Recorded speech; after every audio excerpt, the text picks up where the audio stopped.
to Notes to Self Wednesday night live. Coming on a little bit late.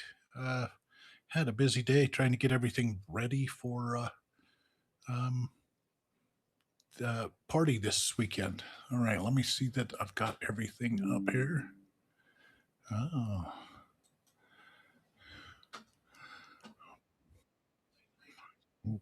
here we go. Turn that down.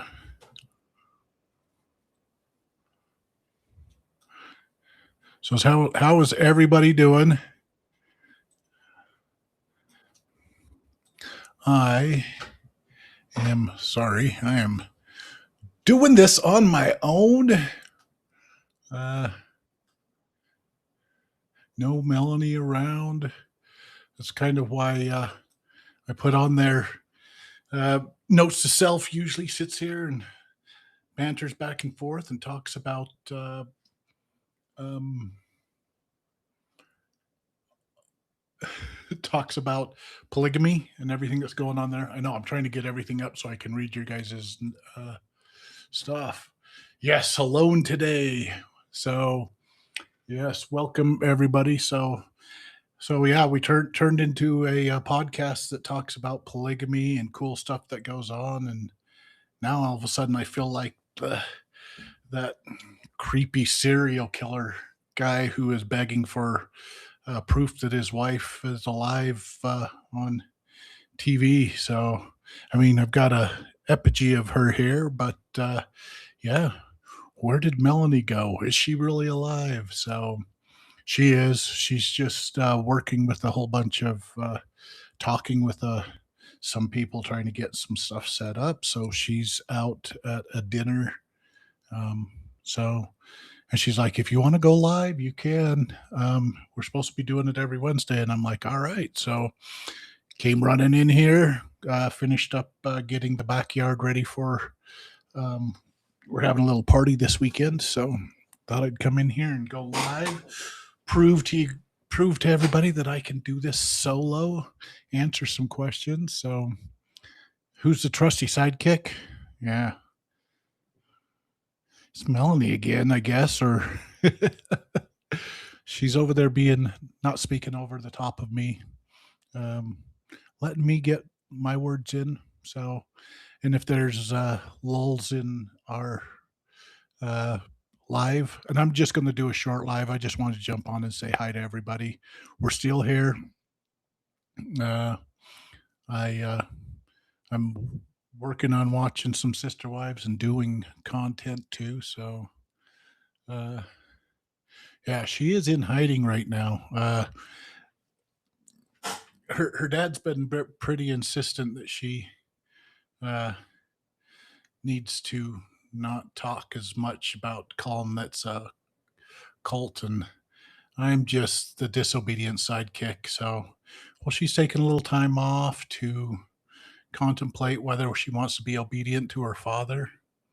I'm rebellious, so I'm still getting on and talking about polygamy and the cult we grew up in. So if everybody doesn't know who we are, I am Corey. My dad had 9 wives and 39 kids, grew up in a compound up in Pinesdale, Montana. And Melanie here, I was going to do this one all wrong. So her and her mom usually communicate back and forth when I get stuff or when there's things said poorly or wrong on this. So yeah, so Melanie grew up. I think her dad had he's PSR, prophet leader or prophet seer and revelator of the AUB. I'm sure he's up to 15 wives now. You have to get quite a few to own the kingdom of God. So, so yeah, and probably claims over 150 kids. So if I've got anything wrong there on my telling of Melanie's side of it, yeah, just go ahead and call her and so she can correct it on the next one. So, oh, thanks. I am unsupervised again. I'm going rogue here. So, yeah, I've just got on and she shouldn't have taught me how to turn everything on and hit live and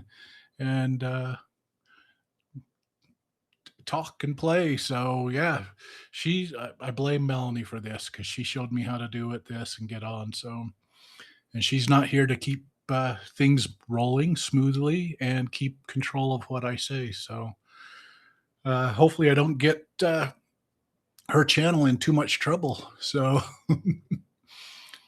yeah, she's I don't even know who she's meeting with, but last time she went and met with somebody who was leaving the AUB, and they were out until 9 o'clock. So I'm assuming that's probably going to be what's going on tonight too. So,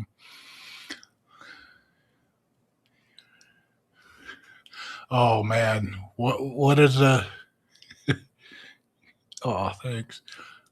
What does PSR stand for in your mind? That's what I just wanted to have it out there so everybody can kind of come up with their own idea within the AUB. They'd be like, oh, okay, yeah, Corey shortened this up so that, but still is saying it respectful to the prophet, seer, and revelator of the Lord. And yeah, in my mind, I have many other names for that too. So I just wanted to change it so that I could make a claim someday that I would be able to say, yeah, I'm the one that named the prophet. So,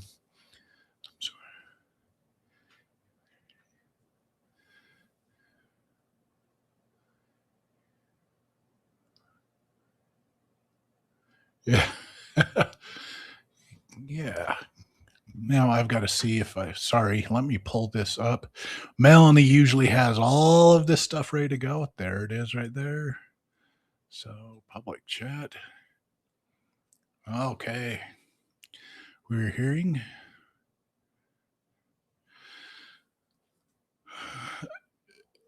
show and stream.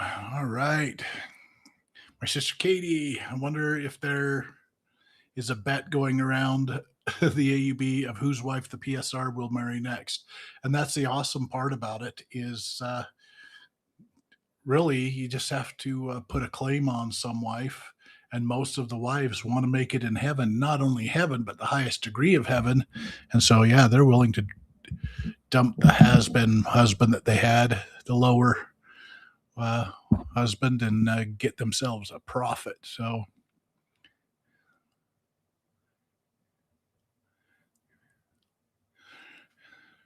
oh yeah, I want to answer this one. Hi, Corey. Can you tell us a little bit what it was like being raised with multiple moms? Did you feel like you learned specific lessons from each of them? Absolutely, I did. I, as stressful as it was growing up, um, I'm very thankful for the learning lessons that I learned from each one of my mothers. And there was a time, uh, as a kid, my mom's like, it's only 2 weeks that I left, but there was a time that my mom left and went and was dialyzing or taking care of another wife. And so other mothers stepped in and helped take care of us and raise us. Uh, was everybody perfect? Absolutely not. But there were so many things that I copycat the way that certain mothers and my father too, certain ways that they raise children because I wanted to. I saw a way that a mother was raising her children, and I wanted that kind of uh, communication, love, things like that. And so, and there were times when uh, things were being unfairly done, and we had mothers that would step in and say, hey, you guys can't parent that way. And so for that, they almost stepped in as grandparents, if you will. uh, some of the mothers we called grandma so and so, and so we were raised with also grandparents that would go, hey, you guys need to love these kids a little bit different. So yes, very thankful that I learned um, learned and was raised by multiple different, so that I could at least see how different mothers raise their kids. So that then I had a choice when I became a parent. I was afraid I was going to mess up my kids, but uh, they don't want to come on do do a talk show with us, uh, but I think they kind of like us. So yes, multiple moms. Yeah, my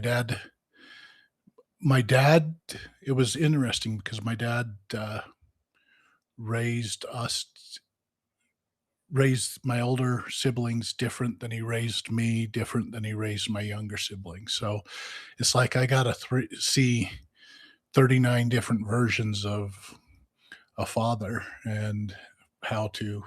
And so sometimes as an older child, I was like, oh, I wish he had sat and talked with me more. But I was also thankful that as an older child, got to go on trips with him and go fishing. He loved to fish. I to this day love fishing too. So it reminds me of my dad and my brothers. So thanks.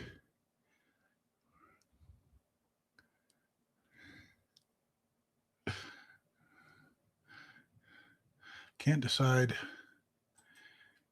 if I want to work hard to think of the funniest question or best question to answer a solo revelator. I know, I'm doing it on my own. It's kind of funny because I don't know if I'm what I'm going to say is going to offend the PSR or people in that group. If I'm going to mess it up, and Melly's going to come home and oh my gosh, you're an idiot, and I'm like, well, you guys, this is what you get when you leave me at home, just cruising around. So, and it was on our schedule, so I'm just following the schedule. It says we're going live on Wednesday, so I'm going live on Wednesday. Oh, I'm going to show this one. Okay. Oh, yes. Remember, like and share. So sorry. How old were you when you and your dad started having good conversations and finding forgiving and understanding? Um, I felt like to be I had good conversations with we started to have conversations. I felt like um when I turned 8 and got baptized until I was about 16, 17, I just listened. I tried to impress my dad, stuff like that. About 16, 17, I started having conversations, questions. He was trying to marry me off. I was absolutely not interested in being married off that young. And so, so yeah, probably we had good conversations 16, 17 years old. They were hard. We butted heads a lot, but um, we started to understand each other. And I got to go on some trips with him. Um, he was selling real estate and selling some block, and I was a young kid, and so I could go help him. And so I did. I got some good one-on-one time with him at that age, and then later on in life, probably about 20 years old, I had some more good, deep conversations with him. And then after that, it's like I became an adult, and he would always ask uh, questions on did I still believe in what he had taught me? And I said I didn't. And so he's like, oh, that's too bad. So, so because he wanted, I guess, he fought till the end to try to stay in good standings with the AUB. I didn't. As soon as they said you were excommunicated, I was like, great. I believe you guys. So the Lord told you that. That's the one thing I'm going to agree with you is that I didn't belong in that community. So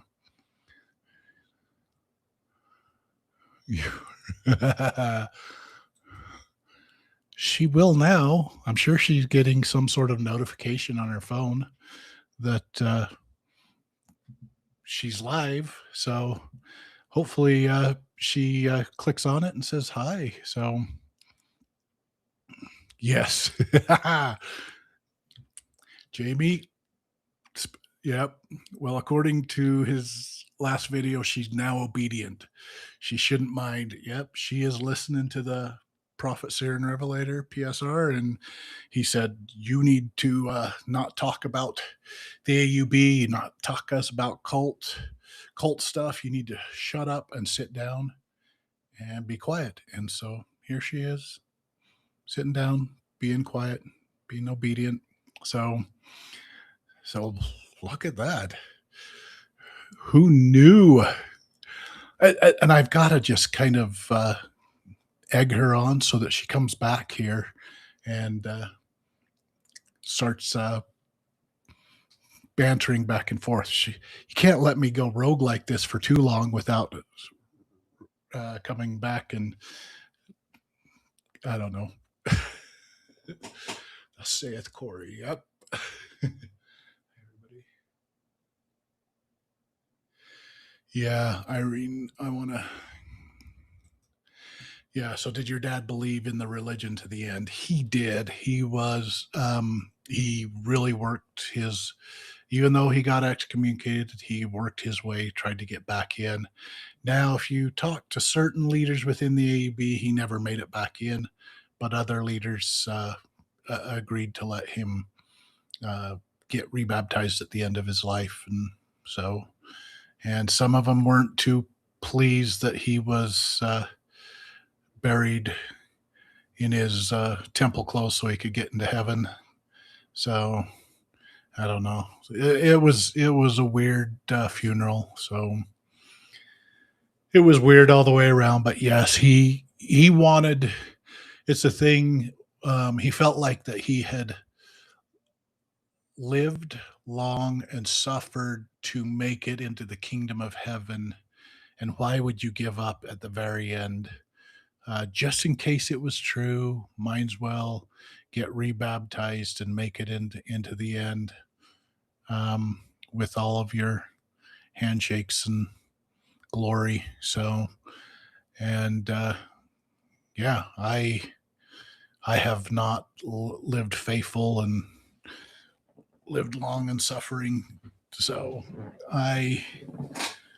why were you excommunicated? All right. Why were you excommunicated? That's a good question. Depends on who you asked. I feel like I was excommunicated because I had the wrong last name. I was dating somebody within the community that I hadn't asked permission for. I was no longer a part of the community. And because I hadn't asked permission the right way, like I did with Melanie's dad, then they said, well, we're going to excommunicate me. And I said, no, you can't. According to the teachings of your prophet Joseph Smith, you can't excommunicate me unless I do not sustain the prophet and or if I commit adultery. And I've never been married. And so they said, well, you were licking the butter off somebody else's bread. So we're going to excommunicate you. And they just did it out of spite. They knew I wasn't coming back. They did it so that they'd have a piece of paper. It was basically like, do not come back to Pinesdale. You're not welcome on priesthood land. And here's your excommunication paper saying you're not welcome back on priesthood land. And I've disobeyed it ever since they gave it to me. So I go up there and chill out on priesthood land still to this day. So are you live? I am. What? There's proof that she's still living and breathing. You better poke in here. Everybody think there's a crime's been committed and you're buried out in the backyard. Well, yeah. She lives, guys.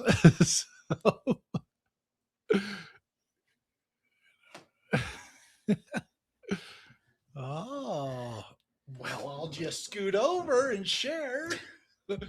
See, Looks like hell. true crime. We're looking for proof of life. Here Oh you my showed God, up. you're so dumb. So she exists. Yep. Welcome everybody. This is my co-host, my You were about to sidekick. say my sweet co-host, Yeah. and then you changed your mind. Melanie. Her dad has 15 wives and 327 children. So maybe her mom will call and they'll have a conversation. Your sister says, "Hi, sister. Never leave him alone again."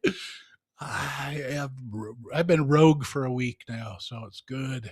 Oh, that's funny. He's doing great, Mel. Welcome to Corey's Live. I just met with a. Oh, I guess I have need a microphone. I just met with somebody from the Can you AUB. guys hear? Yeah, did you share that already? I said you were meeting with somebody. I didn't tell Yeah, yeah. who. I've had a lot of people reach out from the AUB recently, so I've been meeting with different people, different women that are wanting, just some extra support and want to leave. So Everybody wants to know how come you're being so obedient to your PSR father. because I got to take my glasses off too. I'm like, why can I not see anything? This is crazy. That is funny. Sorry, I'm trying to get caught up here. Welcome to she Corey's does not Live. look like a grandma. Oh, do I not look like a grandma? No. I just sat outside for I met at 2:30. It is now we left at 4 hours and it is like literally 95 degrees outside right now. I just sat outside for very 4 warm. hours. Oh, that was crazy, but thank you guys for reaching out. I've had a couple of different people reach out recently and it's been encouraging because I have been very disheartened lately, wondering if we're doing enough. So we appreciate it when people reach out to show their appreciation for us speaking. I appreciate it. Thank you. Congratulations to everybody who got t-shirts too. I had a couple of you. Yeah, Mel, we don't want them to know you were helping people leave. That's funny. Yep. Yeah. It was a really good connection. I'm grateful. She said, "How can I support you?" I'm like, "No, just letting us know that we're making a difference helps." Because sometimes I feel like the anger and the rage that I get from my family doesn't make it worth it. So he did answer a question, Mel. He did talk. He had to, because whether you're not beside him, that's funny. Yep. I knew that if I just kept doing it, logging on, doing some videos, doing lives, her controlling nature would be like, guiding nature would be like, I will come back and guide you into the doing things correctly and filling up my dead space. My dead space has been hard. So yeah. This hole. particular woman, so sweet, and I've known her for most of my whole life. I've known her, and yeah, that was a really good conversation. I'm really grateful that she reached out. 4 hours. Mhm. Though I love connecting with these women, and I love doing what I can to support them off channel too. What a pro, jumps right into a live, probably dehydrated. Everything you do is very helpful and important from this side of the internet. There's no question. Yep. This is actually electrolytes I took with me to stay hydrated. So I took a protein shake, I took electrolytes, and I took an Alani. So I definitely, and we met at a coffee shop. So, oh, what were you saying? No, this one.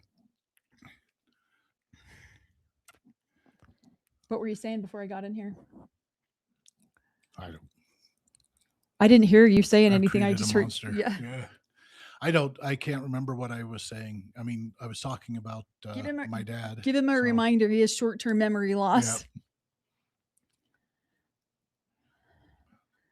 Yeah, Corey, you've got this. You're super capable. I know. I told him that all the time. Yeah. We did. Did you get a notification on your phone that we were going live? No, You I d- didn't? but I don't check my phone. When I'm with Okay. people, I don't check my phone. I pay attention 100% to what they're saying. Yeah. So, and then you have a special notification. So if you're ringing through, then I get the notification that it's you. But other than that, I don't pay attention to my phone. I want them to feel like I'm listening. Yep. When did your father pass? 10 years ago. So Father's Day 10 years ago. So, yep, moved on. So, yeah, I was, 45 years old. So, He died the day after my Yep. birthday. Yep. And so my birthday is in June. So it's been 10 years. It's Mhm. crazy. Yeah. I didn't put makeup on today. This is Mhm. bad. I didn't either. In fact, I came from the hot garage. So I was like, I know "Holy the crap." gate's open and Is it? yeah, I was like, what's going on here? Yeah, we were cleaning up, getting ready for the party in the back. Yeah, we're having a big bridal shower this weekend. Our daughter gets in tonight So from North Carolina, and then we're having a big bridal shower. Melanie would take that one on her own. So, Which one? oh, I thought she said, Are you interviewing Robin Brown? And I'm like, no, X. I'd love to. But Robin Brown, I'd let you take that one. Somebody said you're learning about licking butter off bread. What I the freak was a are you pro. talking about? I was pro licking butter off bread. Oh, yes. I guess I was talking about being excommunicated from the AUB.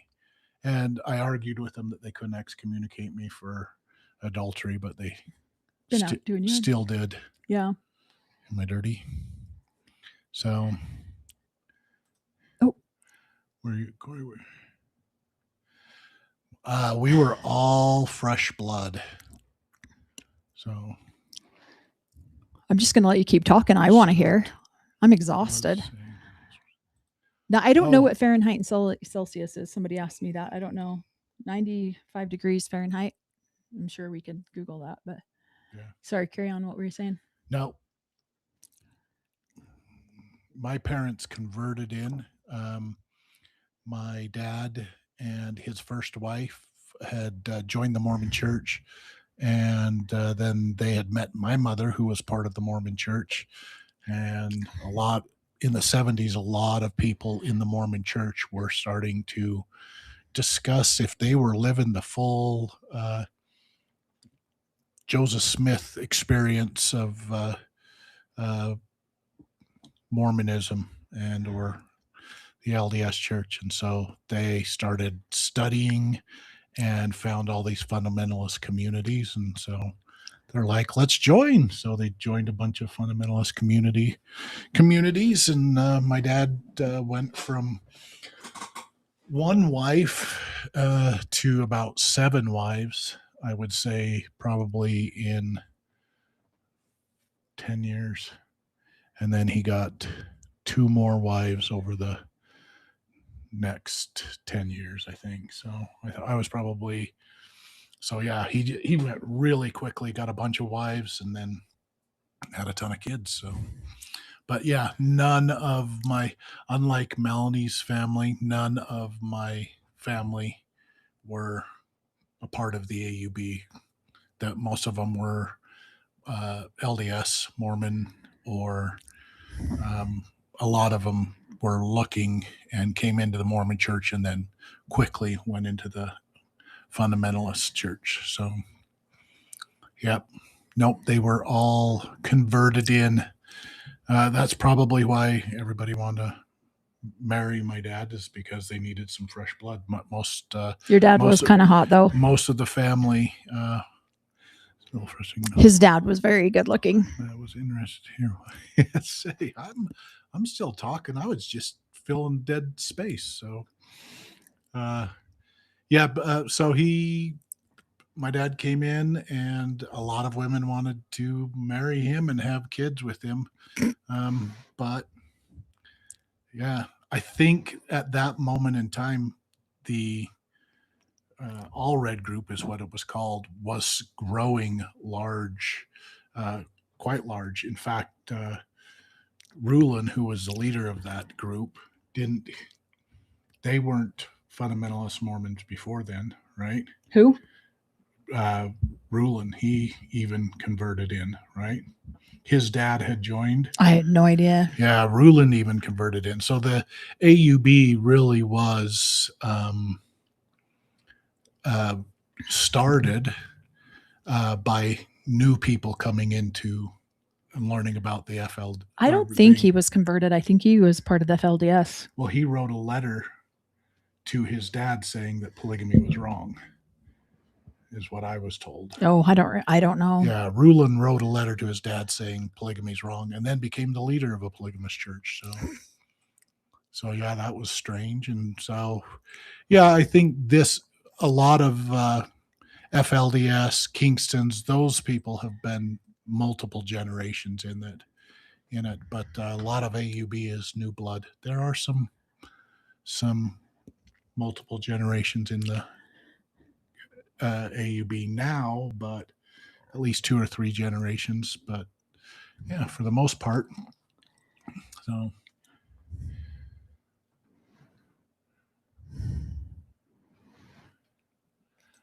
too personal. You mentioned in your 25th anniversary, that you were struggling a bit in your marriage. How's it going now? Sorry if that's too personal. No, how's our marriage going now? Our marriage is never struggling. So He's annoying and obnoxious sometimes. And we go for periods of time where we don't talk to each other.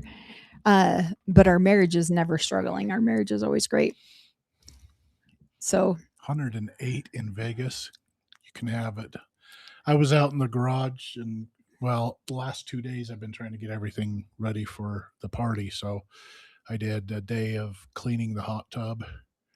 That was pretty miserable and hot. And then our garage in our backyard, pretty miserable and hot, but not 108. we should do this. You should do some meet and greets while here in North Carolina. I think we should do that too. Maddie Brown just started following us, which made me very happy. Nice. Because I feel like her and I have a lot of very similar ideas about parenting. And so, Maddie, if you ever want to come on our channel, we would love it. But I know we're going to go out there to visit our daughter. She's flying in here tonight. She'll be in here in a couple of hours. I think she's in an airplane right now. And then we'll be flying out there around the holidays to see her. But yeah, we could totally do that. Yeah, let's see. What are you looking for? Katie's thing here.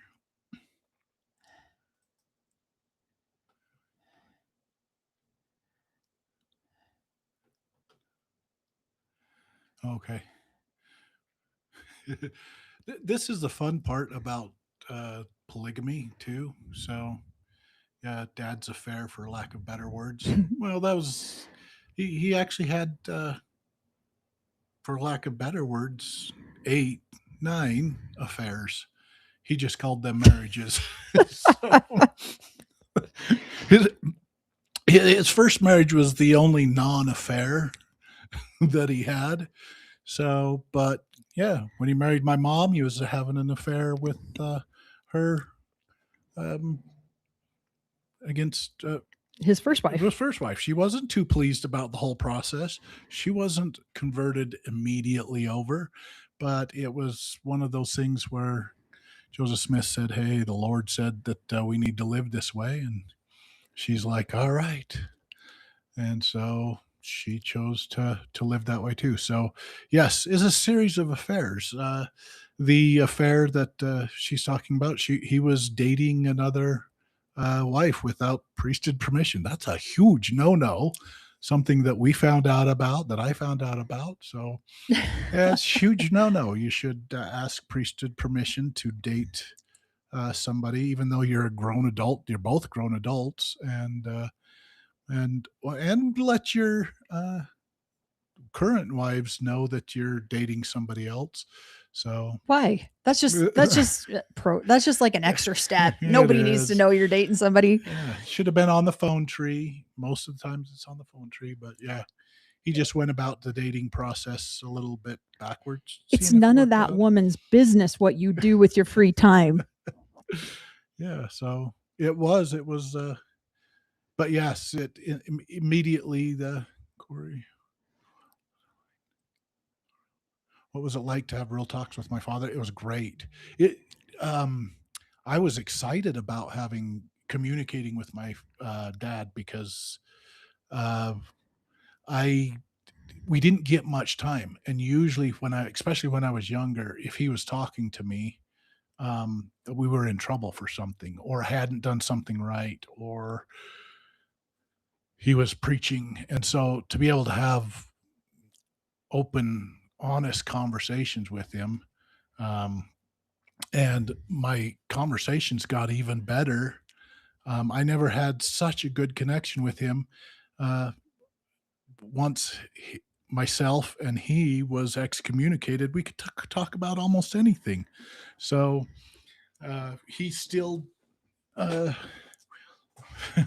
he still didn't approve of some of my sacrilegious mockery of the dogma or doctrine that they taught, or the PSR, that I was a bit sacrilegious about the PSR.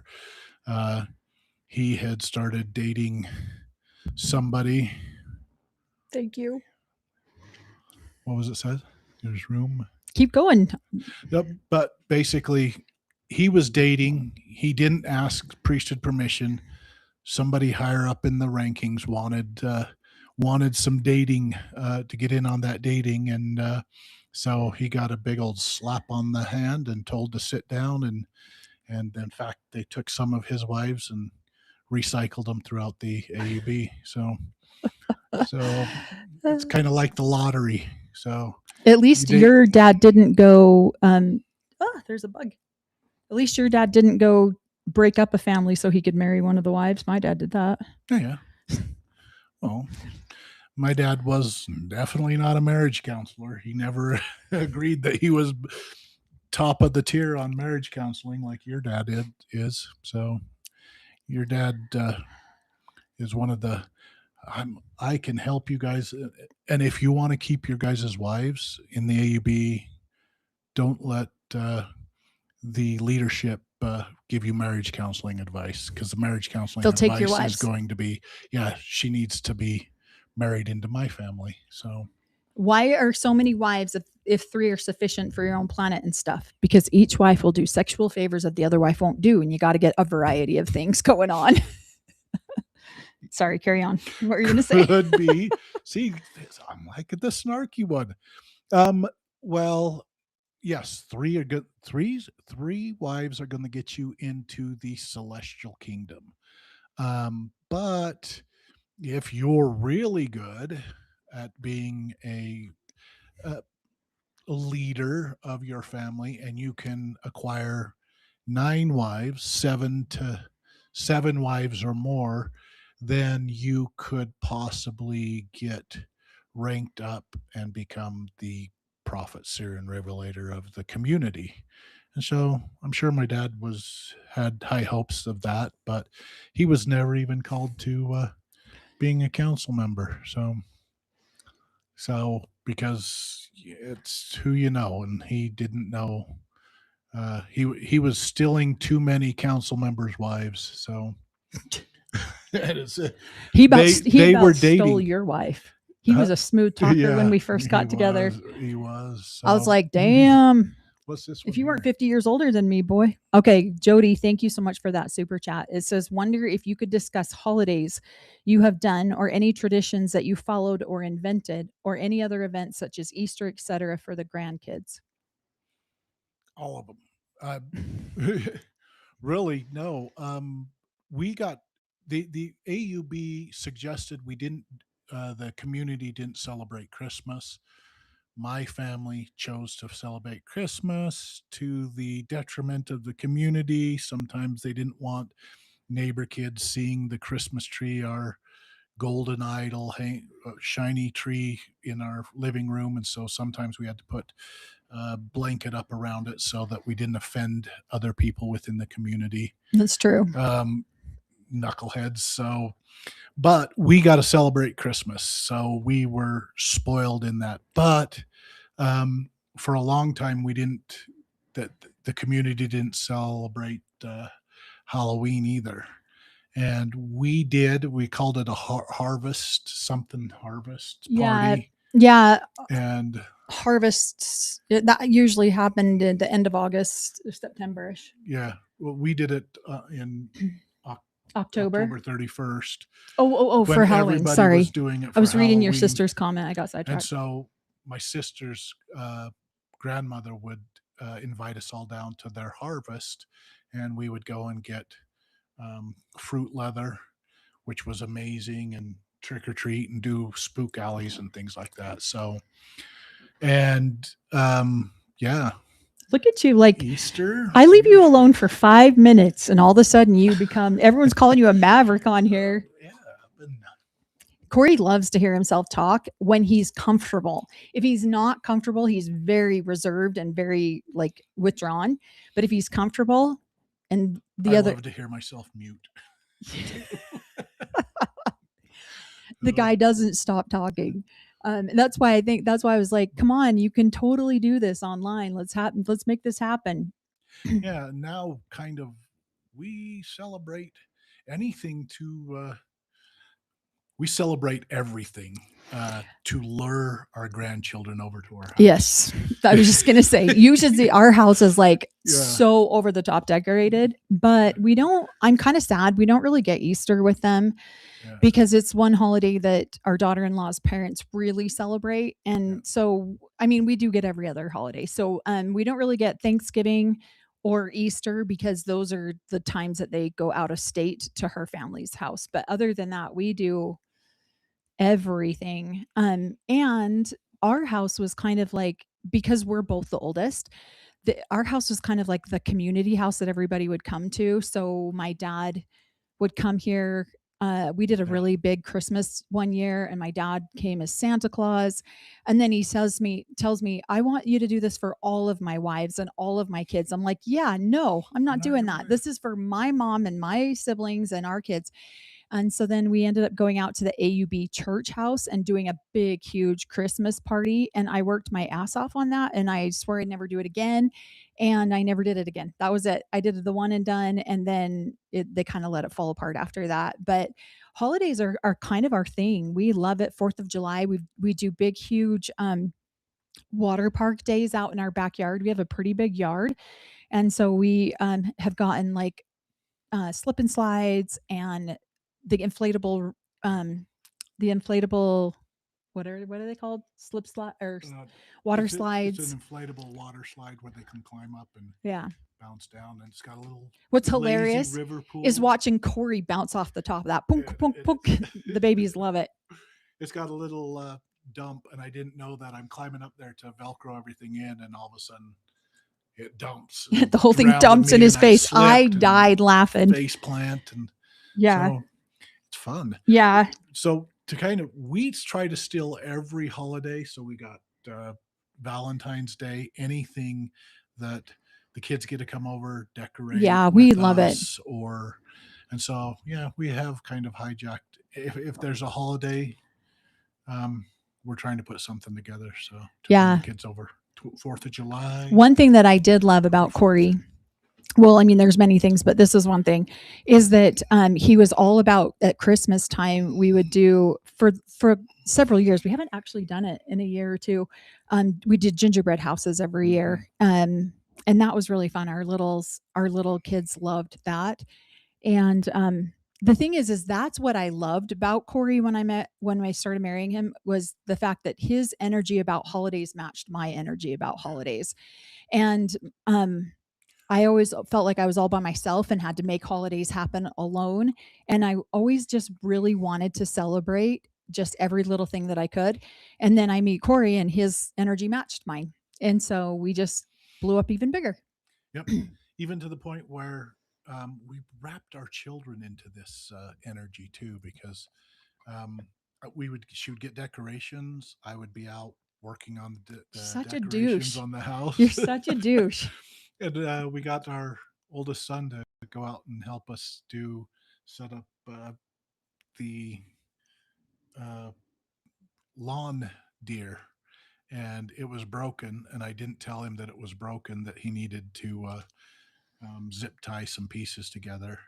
And so he worked, and I don't know, I just got so much joy watching him through the window as he's trying to put it together, and it would fall apart as soon as he plugged it in. And Corey's laughing his head off. I'm I like, go out there and help him. And he's like, no, he's going to get this. He's I gonna believe in learn him. this. Yeah. And so, and now he mocks me because I've got little old man tools, and he's got professional tools and can fix that pretty dang quickly.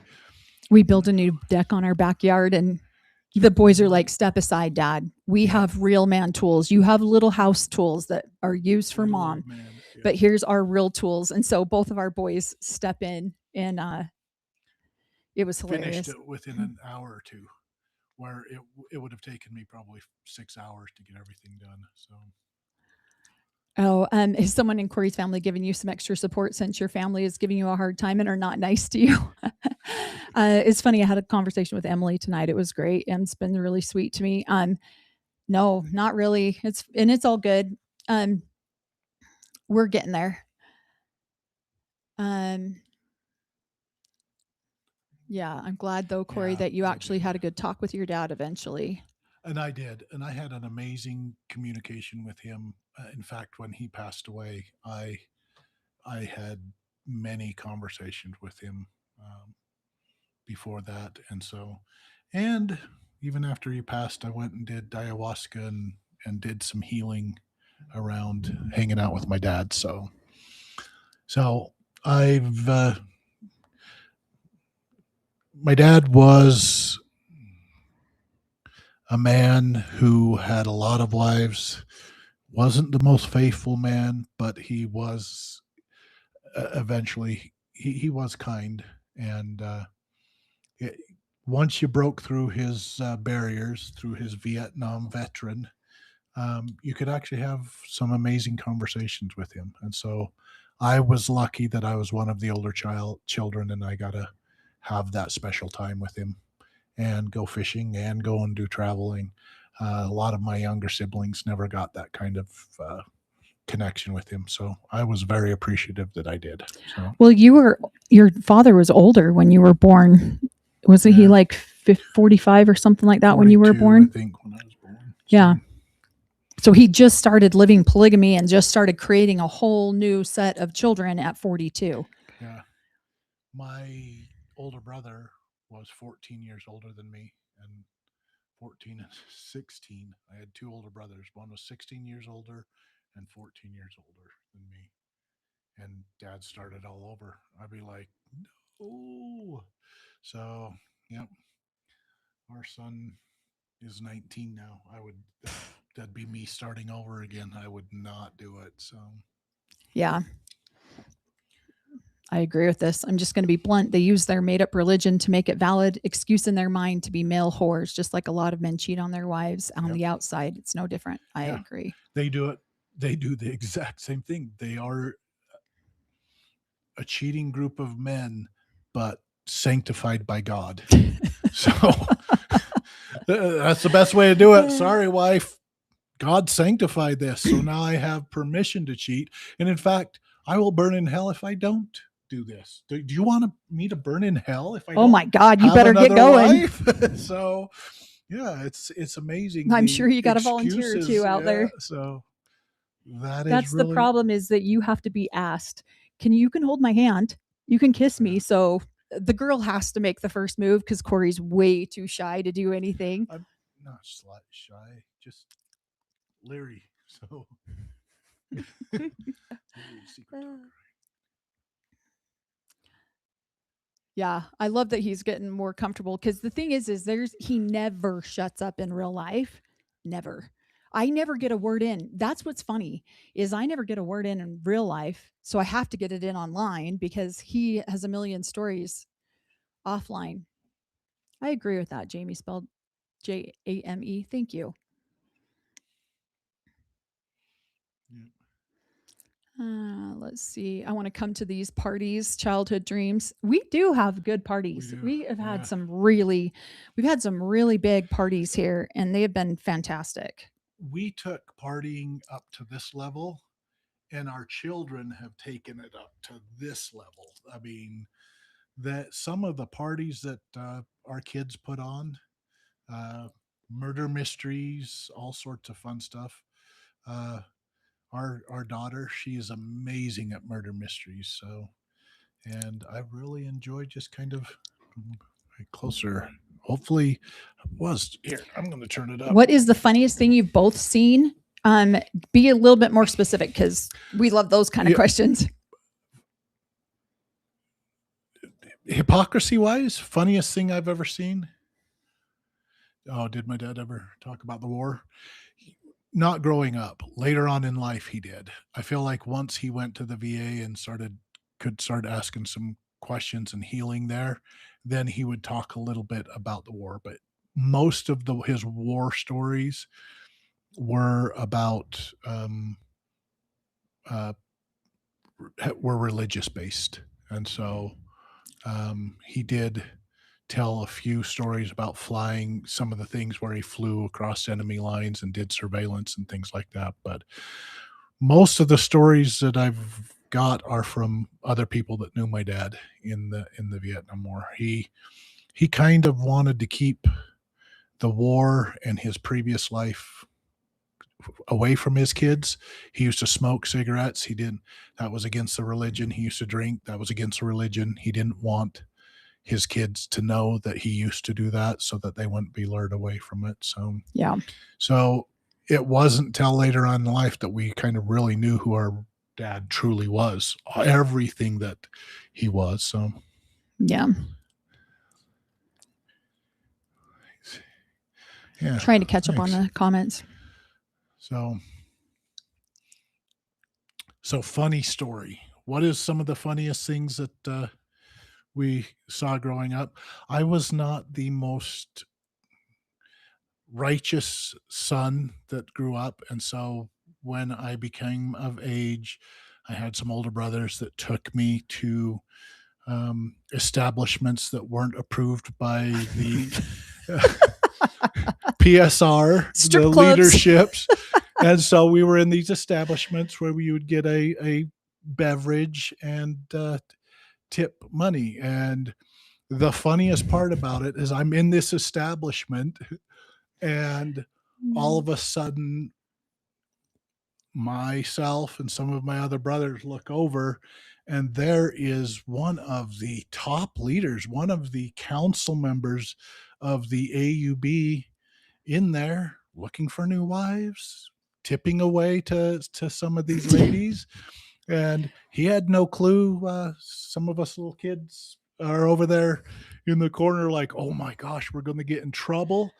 Why would we get in trouble? Why was he in there? Well, he was there to feed and clothe the needy. I'm sure he had a whole list of Bible quotes that Who's he trying had. to help her buy clothes? The reason that he was in there. And Yeah. that same sweet gentleman that was helping those young ladies out was standing there yelling at me at my excommunication, telling me that I should tell everybody's crimes that I knew. And I was like, no, I'm here to tell you what I've been doing. So, yeah. So, yep, keep it clean. So, yeah, he, the gentleman of the AUB, top ranking, they go out and look everywhere to get wives to come into the AUB. So, just so that you're aware of that. So, yeah, this was high ranking. This was next level. Could have become the PSR if he'd lived a little bit longer before your dad. So I doubt it. I mean, Yeah. Corey's dad is the one who baptized my dad into the AUB. So technically, my dad got his priesthood from your dad. who got it taken away from Your dad him. got it taken away first because So my dad didn't do. null and void My the dad did everything PSRs. your dad did. My Yeah. dad just did it in a more acceptable manner than Yeah. your dad did. He kissed the right butt before he asked He did. the permission. He he talked people into leaving their husbands instead of just having conversations with them over the phone. So Yeah. And no, I forgot what I was gonna say. That's hilarious. Um, how old was your dad when he got into the AUB? my dad was 14.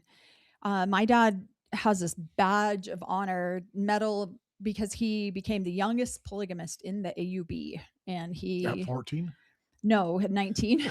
I'm like, dang. He married my mom when he was 20, so he had 2 wives, and then he married his 3rd wife, I think, when he was like 23 or 24 or something like that. So it was like this badge of honor that he had for being the youngest polygamist. Yeah. Ah, damn. I want to hear the other side of the story, Katie, because I won't lie, I kind of thought Corey was full of shit and making this up. Hold on. I may know the other side of the story, but from a friend's older sibling, why? Yep, you know the exact Okay, I 100%. story. I was just letting him roll with the story because he likes to pull shit out of his butt sometimes, and so I'm like, I'm just gonna let him do it. But yeah, Katie, we're gonna have to hear that story. Yes, this is very true. Wait, do the men move up in the church based on how righteous the vagina was? He married, I mean, the woman. Yes. Yeah. So my dad married one of the leader's daughters and lost his first wife in the process, and then married one of the leader's daughters and bumped himself right up that ladder real quick. So yeah, so he was, your dad just didn't marry anybody who was No. of rank. And the one of my dad's wives was dating 3 different men up there, and 2 of them happened to be pretty high in leadership. And when she chose my dad over council They had to members, get back at your dad for yeah, being so then hot and sexy. Exactly. Just So- kidding, Katie. I actually did think Corey's dad was very attractive. He had a swagger about him that made him very attractive. A lot of his boys have it too, and there's just this like swagger type of, yeah. And He had a 10 wife swagger, he did. and he messed up on the last one. He could have had 10 wives. I think so- he could have had 15 wives. Yeah. But yeah, so I think if he would have, he had a smooth talk about him too, which was very funny. So Katie, don't come after me. Katie's like, no, Mel, don't. That's just gross. Don't say anything like that. She's saying your dad was sexy. Yeah, I thought he was. I mean, Warrant, by the time I met him, he was in his 70s. And so, and he still had it going on in his 70s. Oh, Yeah. Corey and Mel, I adore you too. Thank you for sharing and teaching us. You are very much appreciated. Thank you. Yeah, he was still Yes, Katie is Corey's Talking. sister. Yep. Different mom, however. But my little yes, sister. and she's one of the younger ones. Corey's one of the older ones. So Yeah. we adore the hell out of her. Oh, our daughter's on. She says, "What's the story about one of the leaders being at a strip club?" Kid, you missed that part. Oh, but if you watch Big Love, don't they own a strip club in Big Love? I can't remember. So see, Probably. we're not as bad as that. She says, no, it is real. I swear to God. I think at one point it may have inspired a leader to come to girls' class and give very crazy lectures. Oh my God. That's hilarious. Do you think your dad's was really in love and did fall hard for one wife or I do. more? I do. Yeah. Absolutely. Yeah. So yeah, he definitely he definitely had wives that he cared about deeply. Mhm. One of my dad's wives passed away, and he was heartbroken over it. The AUB took away 2 of his wives, and he's like, whew. Have them. This is all I had to do to get rid of them. So yeah, there's wives that he was didn't even bat an eye about losing them or when they passed away, and then other wives that he was heartbroken Yeah. over. Hell, my dad So- didn't even go to one of his wives' funerals. So The ticket wife? Yeah. Well, Yeah, his ticket wife. He just stamped the ticket. And He did. He was good. He was He like, didn't have all to aboard. follow- There you go. You can ride that train all the way into heaven. And then she Oh, died, and yeah. he didn't go, and none of his wives went to her funeral. They didn't really care to have anything to do with her.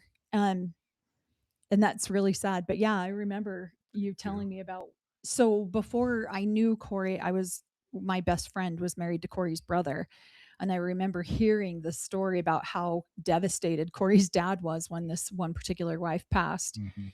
And I think it's sad. I think it's really hard for the wives who have to watch their husbands go through this.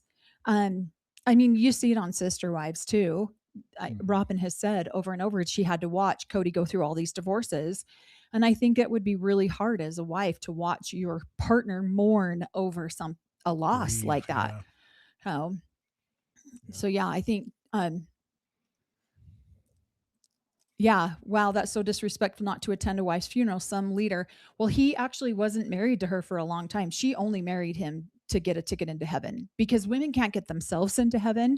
You need a worthy priesthood leader, even if he does frequent establishments of the lesser of clothes value type of establishments. You still need a man to get you into heaven because you're a woman. That's right. And so her ex-husband had lost his value, if you will, in the priesthood. And so she had to go find someone else To get to sealed to. get sealed to. So they never really had a relationship. They never had children together, nothing like that. Basically, she was a ticket. He was a ticket. And that's why we joke about a ticket wife. If somebody had called up and told him he couldn't come to the funeral, then he probably would have shown up. So, but but other than that, It's so he's like, true. "Yeah, He's like, all don't you right." tell me what to do. Yeah. Thank you so much, Catherine Perry, for that super chat. We really appreciate that. Yep, you're awesome. Says sending love your way. I really want our platform to update it so we can put those super chats up. Yep. Oh wait, I already put that one up there. Sorry. How many siblings are out of the cult besides both of us? So for me, 39 kids were raised in the cult, raised up in my dad's family. I have one brother that is actually a polygamist. He has 2 wives. They're sisters. Yep. I have one brother that still he's not married. He had a wife and some kids, but he's never remarried. He's only ever had one wife, and he still believes in the community and still is up there. And then I have a sister, an older sister, that she was a second wife. Now she is only the current wife, but her and her husband still live up there in the community. So biological of my, so yeah, basically 3 out of 39. So that's 36 kids. Now some of the other kids lived polygamy, had multiple wives, and then eventually left the AUB too, and their wives were reassigned within the community. Most of them were reassigned. So yeah, my dad has really now 3 children out of the 36 or 39 of us that, and so how many do your parents have or your dad have? So yeah, not very good odds of surviving, that's why they have 39 kids, is so 3 of them survive it's like the religious chicken pox. So 10% Yeah. survive. only a portion of them survive and stay in the community. The rest are led away by the buffetings of Satan, or reality. Only 10% stay stuck in the illusion, or the illusion of making it into heaven. So Yep. what was that? In the AUB, are you taught to marry for love or for necessity? For heaven. So in fact, when you're like, hey, I want to marry for love, that'll come along later on in life. You're going to marry, and and get married, start having kids, work things out, and but you'll need to get 3 of those wives. So you don't necessarily have to. Eventually, you'll find that love, and but yeah, the first 2 or 3 wives are just Did you marry me for love or Test. necessity? for love at 39 or at 29 years old. I was like, Your dad was like, yeah, God, he thought you were. yeah, he thought I wasn't going to get married. So yeah, basically, when you're getting married in the AUB, usually there is love, that thing that you call love.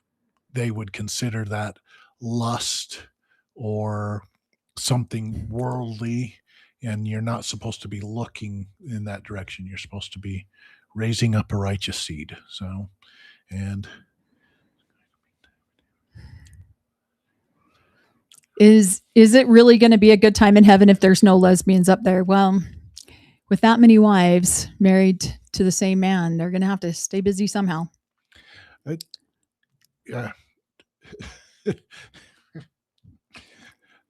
They're having, yeah, it's it's a make-believe place. They're going to show they're going to get up there and they're going to have their blinders on that this is different, because how the heck did Corey get up here? What the heck is he doing in this same place we are? So did we really make it to heaven? Is this a celestial kingdom? And I'm like, yep, it is. That's hilarious. So yeah, we're all going to be up there. It's going to be amazing. If you need 3 wives, does that mean Mel's ex won't be able to get him a place in heaven? Yeah. He needs 3 wives to get him to the highest degree So of he's going to glory be your within bitch in heaven? Well, I'm not going to be in heaven. Not that one. I was excommunicated. You're not going to be in that heaven. I'm not.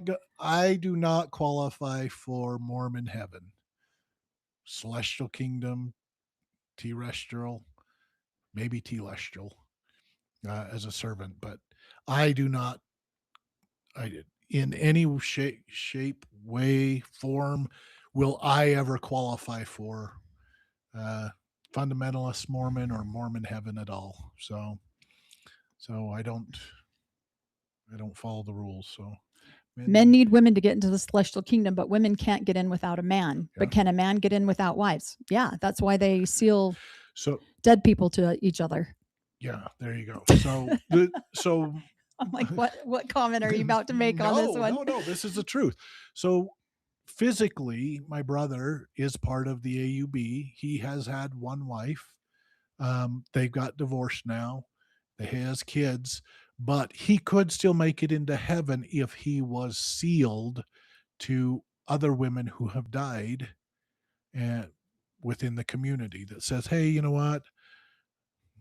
I died. I'm coming to my friend in a dream. She says that she wants to be sealed to this dude. And so, yeah, as long as he's sealed to those 3 wives, then when he gets up there, he's got to remember their names, depending on what month it is, and do the right handshakes and call them forth, and we'll make it into the highest degree celestial kingdom. So there you go.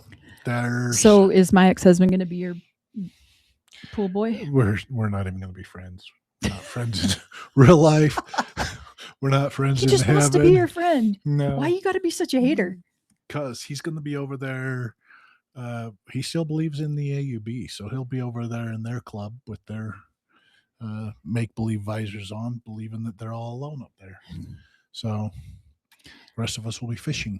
Thank you, Heaven Alanis fishing. Nicholas. Thank you for that super chat. And then, another super chat. Thank you. There's 2 in a row. Thank you. Yeah, you guys are wonderful. Yeah, Catherine Perry, happy to hear about your health. Thank you. I was trying to respond to you on my phone, but it wasn't letting you. Wait, I want to get to this question because I want to know your answer. You can read it out loud. Corey, was your family excited when you brought home Mel for the first time? Ecstatic. My dad was, yeah, my dad was extremely happy that I brought home Mel. Once she told him uh, who she was and who her My grandfather lineage. was, her lineage, yeah, then Dad was even more happy that I had lured a council member's daughter away from the AUB. He was thrilled about it. You did not lure me away. I'm the one who asked you, yo. I know, but yeah, he was. He was my family. All of my family was extremely excited about it. So I had been up there for 10 years with. In, You in the dating AUB, anybody? No. it is not okay to be gay. It is not okay to have same-sex marriages. It is not, any of that is not okay at all. It's very, very, very frowned upon. They were all very concerned that Corey might be leaning in that direction because he didn't have a girlfriend. He was 29, almost 30. All of a sudden, he brought a woman home. There was celebrations. There was parties. There was like, woohoo! This kid is not. The year before, I'd been LARPing in Colorado, You're welcome. Look at me. I just saved your bacon. and a year later, I'm bringing a girl home. So they were like, "Oh, did you find her at the LARPing party?" And I'm like, "No." So a different LARPing party.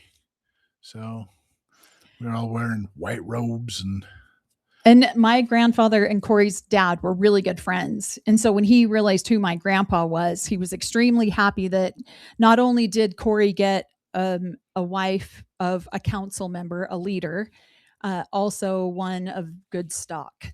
So, yes. Oh, Mhm. I love that too. Yes, her kids were adorable. And I love some nieces and nephews. So we adopted her too. Yeah. Mhm. My kids, they didn't have any grandkids, did they? I think they had one in the Yeah. entire family. I think there was two. I think there was two in the entire family, and then I, of course, came in with three. So, Yeah. yeah, no wonder I can't understand this shit. It's so You confusing. can't. No. And even when you understand it, then you have to do a leap of faith to believe the horse shit that they're trying to sell Yeah. you. And they're constantly contradicting themselves on, okay, here's some rules for you because you guys are lowly uh, members of the church. But the council members, we have a whole set of different rules. And if you start playing by their rules without their permission, then you could get excommunicated. So Have a handle on the AUB heaven, thanks to you all. But what is the AUB hell like? it's the Getting same stuck in place. heaven with all those people. It is the same place. Yeah. So No shit. it really is. Everybody's going to show up at the same place, and yeah, my hell will be like, is he Yeah. still the leader? So he really was a leader. Damn it. What the heck? Why didn't we listen? This is a bad place. Has anyone ever Yeah. seen that show? What's it called? The Good Place? The Good Place. Yeah. Oh my gosh, it's this so isn't a funny. good place. This is a bad place. This is a bad, bad place. Yeah, So- Mormon or Mhm. hell, literally for those of us, would be stuck living next to the people that you It- grew up with. You want to know what Mormon hell looks? They're identical. So Mormon heaven looks like a man with 3 wives up there. Mormon hell is also a man with 3 wives up there. It's just who's living it. So yes, Yeah. Mormon hell for me would be. What kind of wife do you Yeah, have? my dad would be like, "Yeah, now you got 3 wives." I'm like, "No, I didn't agree to this. Too bad." It's the same woman. She just has 3 personalities. Yeah, this is hell. So. Yeah, I think that would be straight up hell. Can you imagine that? Especially after the last few weeks we've had. Can you imagine Yeah. having 3 of me? Well, and to have that, one of them's a creepy doll that just keeps walking around. Have you been moving talking places. about the doll? Yeah. Oh my That God. was you. That was me. Yeah. Yeah. See, you have a muzzle. Is that why you mugged her? Yeah. So have a you put a mouthfly- gag on her? Gag on her. She can't talk. So yeah. Hey.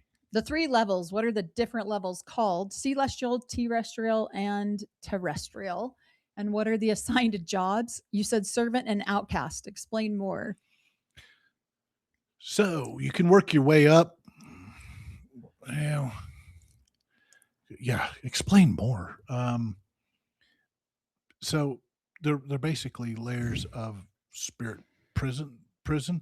If you were a good guy, but you didn't um, accept every the teachings of Joseph Smith or Christ or Mhm. anything like that, if you didn't accept them, but you were still a good guy and you lived a decent life, then you get the lowest level. You don't get to reproduce, but You only could get be genitalia to reproduce if you're in the highest highest level. level. Yeah.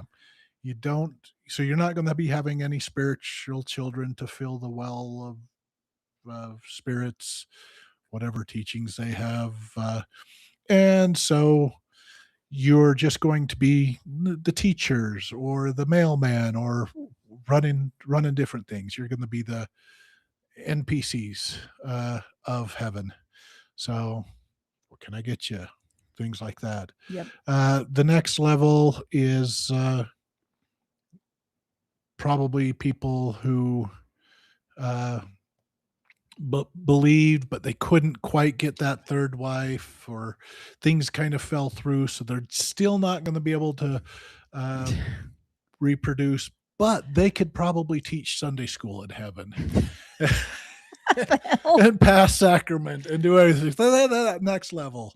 And then the top level, those are the reproducing uh, gods, queens, and princes, gods, goddesses, who are making children and being taken care of by all the non-player characters running The heaven. NPCs. Yep, running the heaven. So yeah, you're either going to be an NPC in the make-believe game on those two lower levels, and then if you did all of that, you got your 3 wives, you got all your blessings, and you went, wait a minute, this is bullshit. Why am I doing this?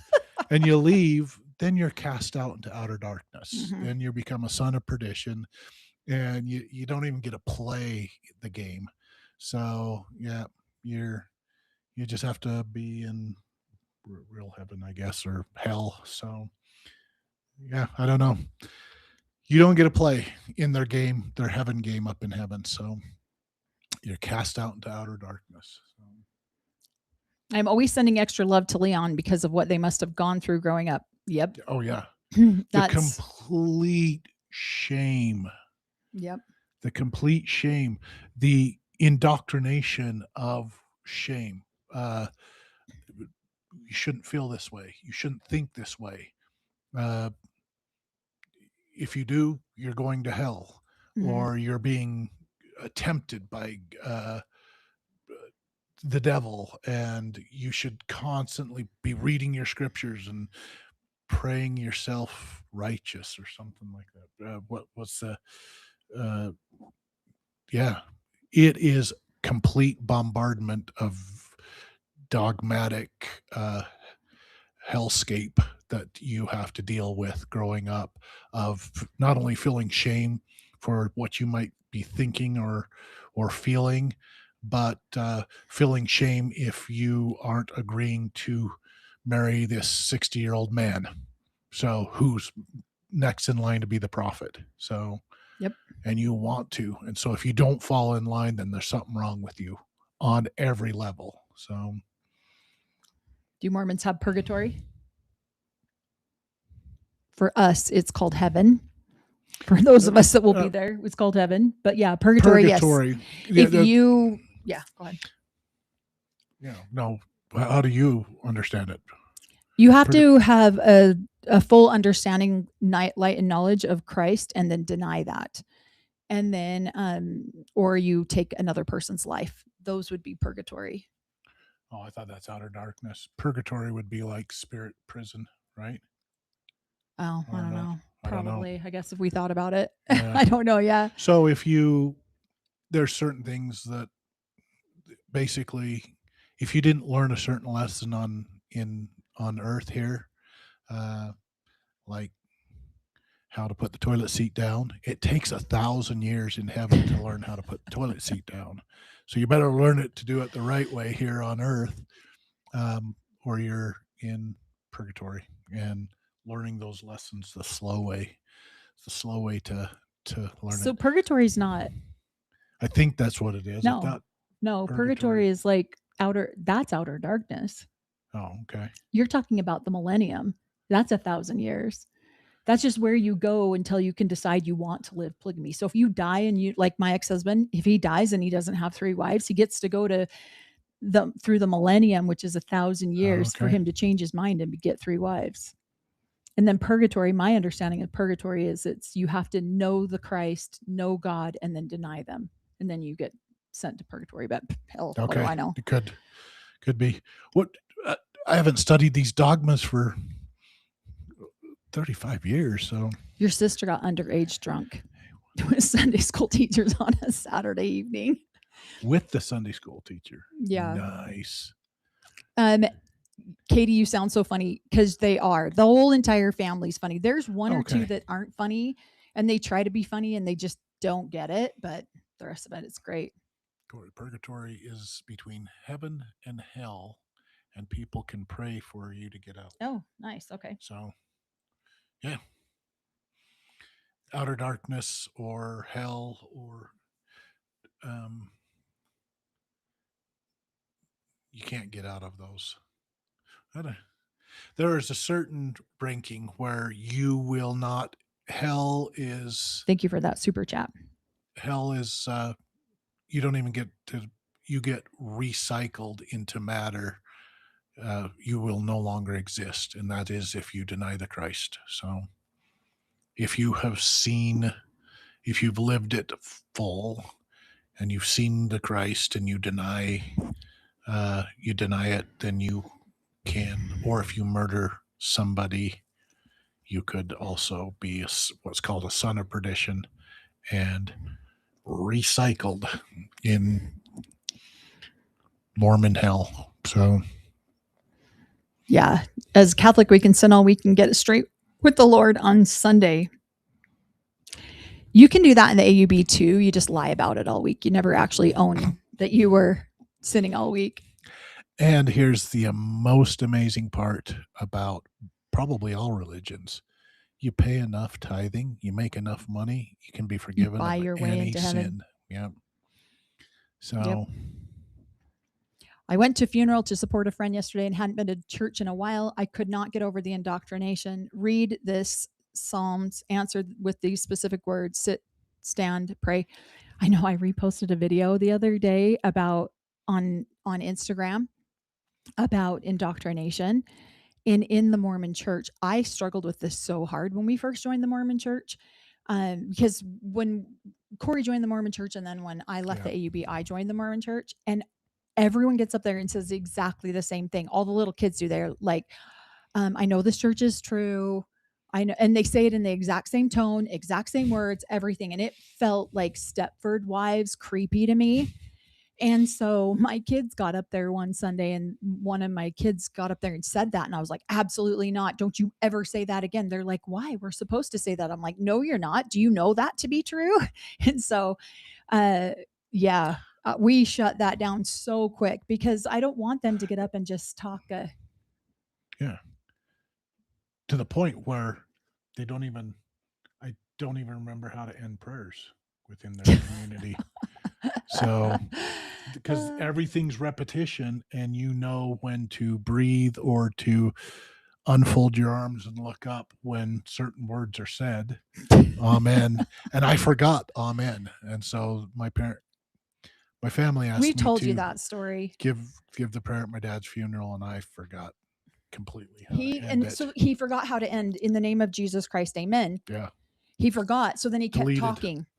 And then he kept talking. And finally, I see the absolute frustration. I look up at him now. I'm like, come and on, people. I see the It's over. absolute frustration on his face. And he's like, whatever, have a nice day. And he goes and sits down in the audience. And he's like, so now his whole family always tells him, have a nice day, Corey, have a nice day.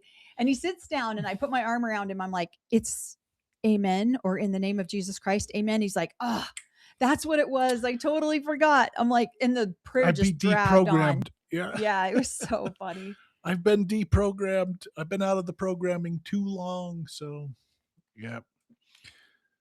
So, yep. Now, but the nice thing about it is 10 years later, nobody has asked me to pray ever. So, I'm gonna make sure you have that opportunity here soon. no.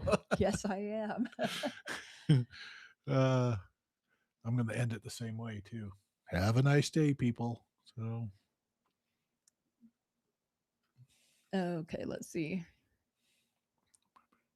I watch so many ex-cult members' channels. It's so fascinating. I learned so much. Yeah, I saw you on the live on Cults to Consciousness live. I threw in a couple of comments on that one too. I just reached out to Amanda Ray again today, so hopefully I'll hear back from her soon. Hopefully we'll have her on here soon. Yeah, unless you can call it righteous anger, and apparently that makes it better. Righteous anger is always justifiable.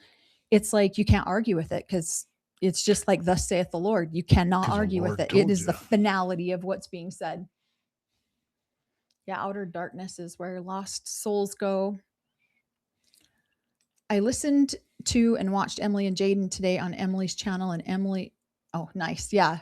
I love that when we do that with Jaden, then he'll do you on your channel and then you come back. Yeah. That's FLDS thing where they do each other on channels. And you just said you loved it. Where it's an FLDS Change thing. the age of our kid. Oh, that's true. Purgatory and Catholic is a stopping point to correct and be forgiven for minor sins, and you may go to heaven. Break 10 commandments or hell. Yeah. Yeah. So that would, in that version, we would call it That's true. I did not. jail. What is it? Spirit prison. Spirit prison, where everything's slower to learn, but eventually you can learn and get things correct. It's just going to take you a lot longer. And by the time you get to heaven, all of your buddies and could-be wives have married and they're 1,000 years ahead of you. So now you're marrying youngsters again, probably. Gosh, we can't get away from that underage marriage thing, can we? FLD or dirty old men are sitting there in prison on purpose. Okay, I get it. So yeah, you're right, Katie. You could have not been underage. You just seemed like when I first came around, I think you were like 8 or 9. And so sometimes I just always think of you as the little kid. I don't believe God would want people to live a miserable life. Joseph Smith made up this crazy cult. I agree. Oh, yeah. I think I put some chapstick on. Yeah.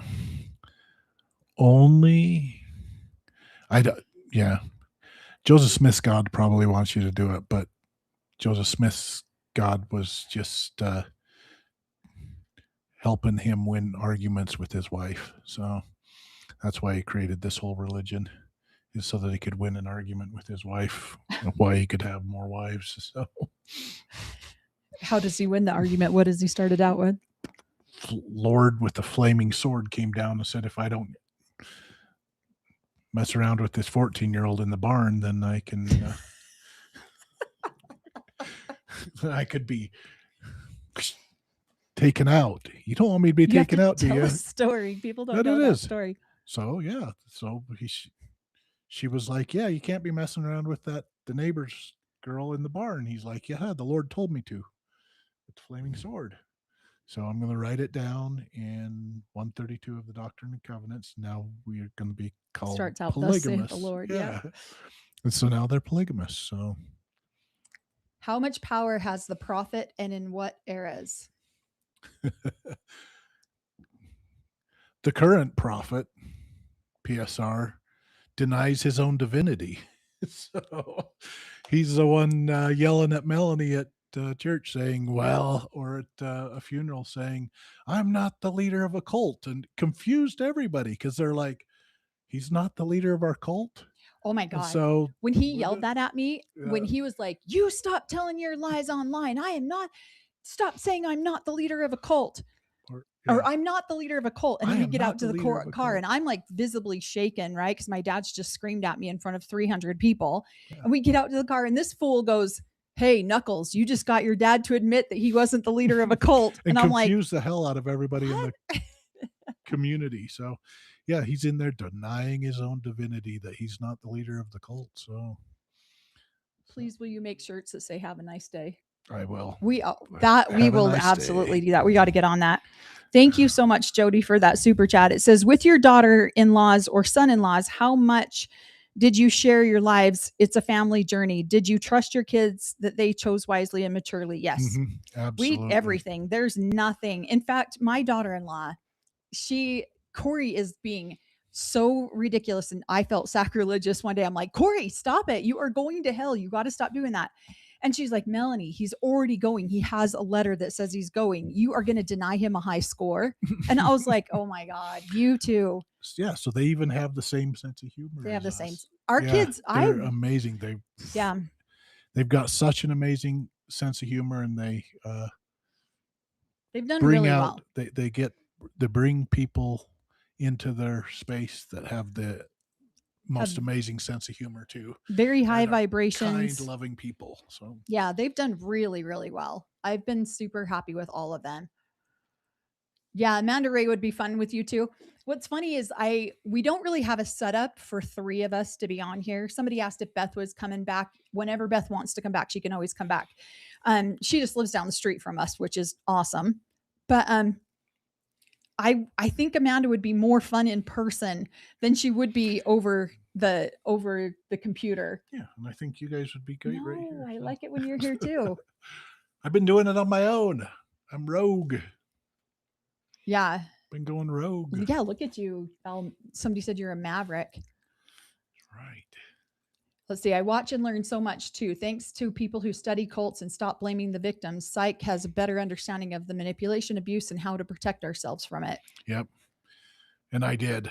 I got in there when I was an infant and learned and studied this cult. So can come and tell you exactly how it worked out. Why to stay away from it. I've been working on becoming infiltrated that cult at a very young age. So yeah, now we know all the ways to get out of it. Humanity is awakening right now. We're realizing the ridiculousness of basically all dogmatic systems. There you go. We're each part of the all. We can choose to be kind and loving, etc. We don't need religion. Yep. Absolutely. Learn all of the rules. There's certain things that were taught for us to be kind and live in harmony and humanity. And then I feel like there's another part in religion that justifies, and that's what I feel like justifies poor behavior based off of, well, I believe this or I believe that, and it justifies their poor behavior. It justifies their behavior that, yeah, I can marry a 14-year-old. She's very mature for her age. No, that is poor behavior, and you don't get to justify that. But it's my religious right. So shots fired, or about to get fired. We've been away from it for so long that when we hear of certain things now, it's like, do they not see how messed up that is? Like marrying your niece's husband, your niece's ex-husband, or not having to change your last name. It's like, that is what I know of. A couple of incidences right now in the AUB where it's literally go marry your niece's ex-husband, or you don't change your last name. Mm-hmm. If your name stays the same, you might be marrying too close to home. Yeah. It would be interesting if you guys could get Preston to give his side of the story with all the rumors online or spouted by Robin. So I would like to apologize. I did make a comment about Preston's ex-girlfriend referring to Fawn, and I do not have proof that they ever dated. I never have gotten that from Fawn. I never got that from Preston. I shouldn't have said that. So apologies. I have not confirmed that that is ever true or that ever happened. And I just listened to online rumor, and there was a public picture posted of Corey, Preston, and Fawn and Robin's brother. And the comment was made, who are these people in this picture? And Fawn got on and commented and said, it's Corey, Preston, and the brother. And it's a public post. Anyone can go look at it. Anyone can see it. And she said, I took the picture. So I just assumed and made the comment that it was Preston's ex-girlfriend, but I have no proof of that. So just wanted to clean that up because people ran with that. And then Cannot. somebody texted me or Go ahead. emailed me and they're like, do you have Deny. proof that they're, and I'm like, no, actually I don't. I just listened to online stuff that said that they had dated. And I guess you're right. I haven't confirmed that. So my apologies, Fawn, if you watch us. I apologize that I did that. But yeah, what do you think? Should we get him on the show if we can? Absolutely. Yeah, absolutely. I'd love to hear his side of the story. Yeah. So he's not a bad guy. I've known him since I was a kid. So Yeah. I know his family since I was a kid. So Robin's side of the story is kind of shit. Oh, What did you just? Oh, it's very judgmental. So I mean, it's like yeah. what are the questions you both wish people would ask you? I don't know. How good did it feel the first time you told your dad no? It was amazing. Oh. It was the most amazing thing. I was scared half to death. I was 26 years old. I was trembling. And my dad told me that no, I could not date Corey and that I had to get recycled into the AUB and date somebody who already had a family that would just take care of me and my children. And I told him no. And I got in the car and I drove back to my house to go meet Corey after that. And it was like, it was the first deep breath I think I'd ever taken in my entire life. And I was terrified of the aftermath of what was going to happen. But in the moment, it felt amazing. Yeah. So, yeah, the very first time I told my parents no. Yeah. Well, and that the world was going to end. I mean, if you disobeyed or if you did certain things, I got excommunicated. I knew that the world was going to end. It might go on a little bit. I was now turned over to the buffetings of Satan. I could not make it into the kingdom of heaven. I was not going to be able to communicate and hang around with the righteous people of the earth. And life went on, and I was And okay. you didn't die. And I didn't die. And did you die? And so all of a sudden I'm like, oh, holy cow, this is amazing. And then I still start to communicate with the people of the righteous people of the earth, God's chosen people, and And you they're got to marry starting, one. yeah, and they're starting to go, wait a minute, it's not bad that you were excommunicated. Can we come hang out with you? And yeah, so then all of a sudden I am talking out against the God's chosen people. So yeah, and I'm not dead. This is amazing. So Yeah. How old? Oh, Katie's asking, how old was Alicia when I started? My daughter, she was 6 when I started dating Corey. So I had an 8-year-old, a 6-year-old, and a 2-year-old. Oh, he was 19 months old when Corey and I got together. will Robin leave Cody? Only if she talks to Melanie's dad and asks for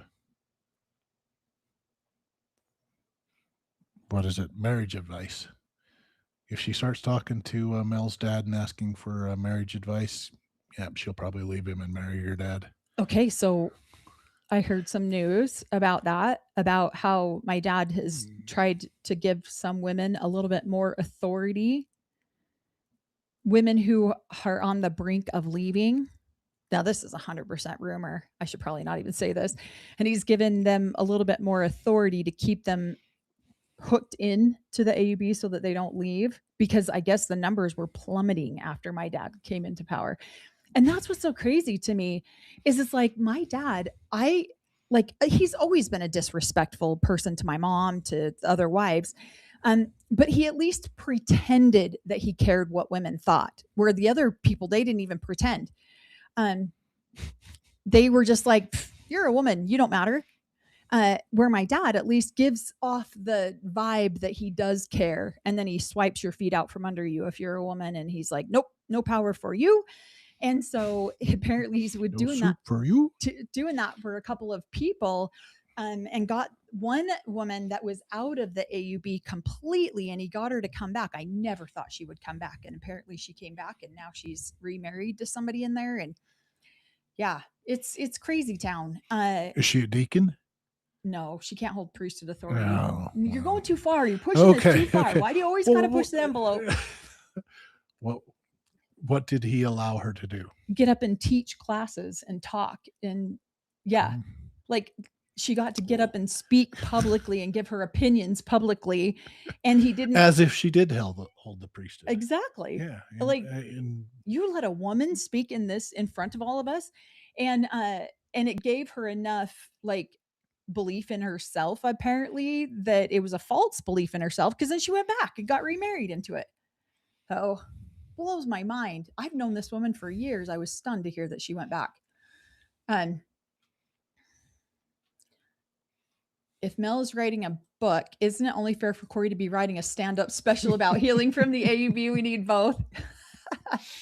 this is true. It's funny because I really wish that I could just record these boys just screwing around talking about stupid stuff, because it would be so funny. It honestly, they always have us in tears with the way that they laugh. Although when I very first started coming around the family, I had a very big stick up my, you know what, and I was like, I literally audibly gasped dozens of times, because I'm like, this is sacrilegious. Oh my God. Oh my God. That story's not true. That never happened. You didn't never pay 20% tithing. Yeah. It was either sacrilegious or you didn't believe that we were telling the truth. I didn't. A version of the truth. I literally didn't believe that one of the leaders was at a Yeah. naked establishment. Yeah. Well, partially. Yeah. Partially naked establishment. I mean, pasties count. But they're hilarious. But then you put them in front of a camera and they clam up and they don't know what to say and they don't know what to do.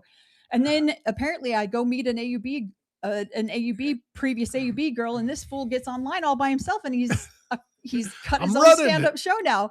So, well, the establishment, I think he was just trying to warm up the establishment, because it's the same thing as the endowment house. Everybody goes in there partially dressed, goes through a whole thing, and by the end of the show, then they're fully robed.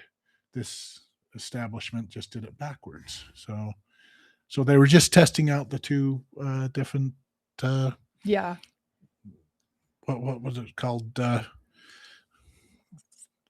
House of Revelations. What was it? It's called the endowment house. So the reverse endowment house, the house. Yeah. So they were just testing out the two different ways that the endowment house worked. Start out less clothed, move forward through the process, and he was going and checking it out the other way. So you wanted to see how the devil's endowment house worked. This is definitely the devil's. No. Yeah. Mel, do you think your dad's views or opinions changed when he finally got power? Yes. It's insanity, because we're both stunned at how much he's changed. He's a politician. Ultimately, to be a PSR, you're a politician. So you're going to say things like, oh yeah, we don't do that. Oh yeah, no, that's and then once you have the power, once you're in control, then it's like, well, just how the rules have always been.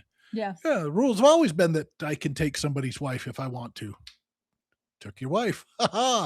Got your nose, got your wife, whatever it is. So, and so, yeah, he's just playing by the rules. He just basically denied that those rules existed while he was trying to get voted in as PSR. Now that he's a PSR, only God could take that away. So, yeah. Now he doesn't have He's to follow totally the different rules, now. so. He's completely different. I'm really sad about it too. When he yelled at me at the funeral, I was like, really, Dad, you're going to do this in front of everybody, in front of 300 people? You're really going to do this? And he goes, yeah, I'll do this wherever I feel like it. And he got like super shitty with me. And then he goes, but that being said, and he like switched Dr. Jekyll, Mr. Hyde. And he's like, it's really good to see you, sweetheart. And then that's what messes with our heads the most, is because I feel, especially as women, we hold on to whatever tiny ounce of love we can get when you are raised to be seen as an object, right? Any little bit of affection feels really wonderful. And so all of a sudden he did that and my heart softened a little bit like, "Oh, thank." And then I'm like, "No, you're being a dick. No, I'm not going to do this. I'm not going to turn around and say it's good to see you too, Dad. No, you don't get to disrespect me like this. This is not Mhm. okay." And so yeah, I am grateful that this is what I've watched my dad do to my mom my entire life is he throws some absolute bullshit at her and then he turns around and swoons her and sweeps her off her feet. Mhm. And then he turns around and gives her absolute bullshit again.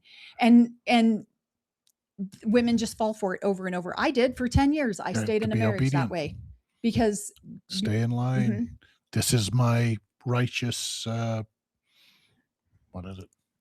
When you're my righteous anger, and you need to stay in line. As long as you Mhm. follow this, and you get all my love, all the kudos. You'll be a queen and a priestess in my celestial kingdom. So, don't you want that? Isn't Yep. that what you Isn't that covenanted what you agreed? your life against in this ceremony we did 25 years ago? Uh-huh. Isn't that what you agreed to? Isn't because if it's not, then we can fix the situation. No, that's what I agreed to. Thank you for your righteous anger. Thank you for keeping me in line. So, Yeah. Thank you, Catherine Perry, for that super chat. Says Mel and Corey, some people attribute the diminishing numbers of Scientology to the advent of yeah. internet and social media. Is this true of the AUB? Other Mormon sects seems to be so many ex-Mormon podcasts. I would say yes. Yes. I would say yes too. And I agree. I feel like, especially 20 years ago, 25 years ago, when I was being excommunicated, I didn't know who to talk to. I knew other people had left the AUB, but I wasn't going to talk to them. I wasn't sure. I wasn't sure who had taken what. You never know who you can You trust. don't. People will sell you down the river in 2 seconds if it Exactly. advances their position. Yeah. And so you could be talking to somebody thinking that, um, oh yeah, they left a long time ago, and oh no, it gets back to, and now your family won't talk to you, and we didn't know. We'd seen previous generations where families weren't being talked to. I've seen older children where we didn't talk to them that much because they had left, and so it was a whole new way about it. Now people are talking online about it. Other people are reaching out.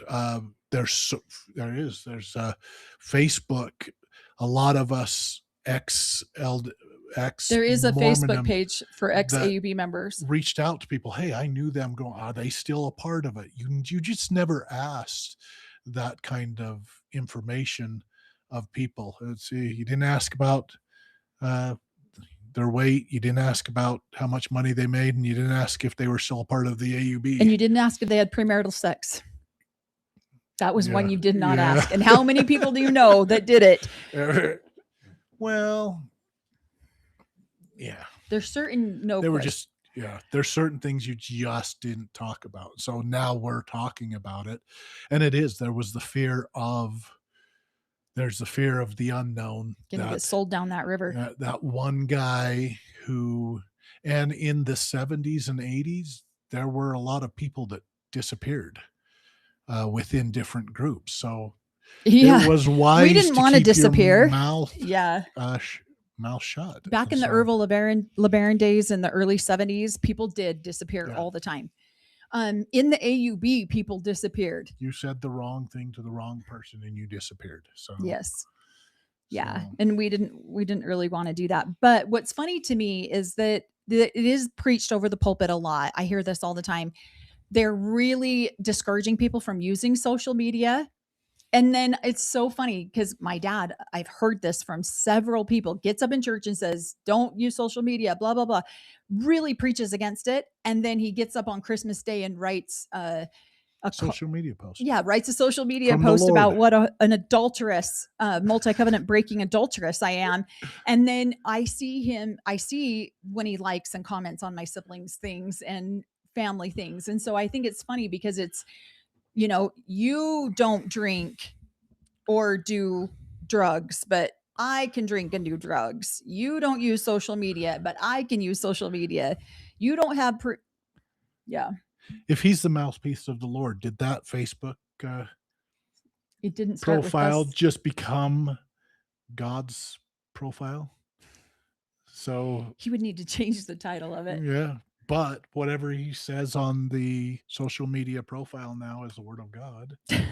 So he was just, oh, it's God's little birthday today. What does he want to say? Oh, he wants to talk to Melanie. Weird. So, probably didn't help that God's mouthpiece was into a couple bottles of wine before he got on social media today, but hallelujah. On God's birthday, God had a Yeah. message for Melanie.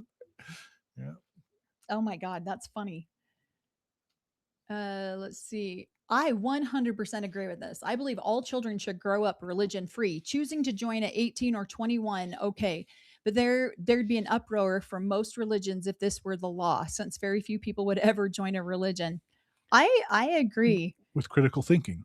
Yeah, with critical without If you were shame and guilt, people don't really yeah, join. if you weren't indoctrinated, yeah. So yeah.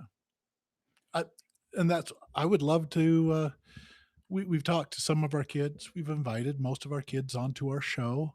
I even invited our youngest, 19 years old, and I'm like, hey, you were probably the only one that was not severely indoctrinated. The older ones got some indoctrination because we were still indoctrinated, trying to become free thinkers ourselves. We had been indoctrinated since childhood.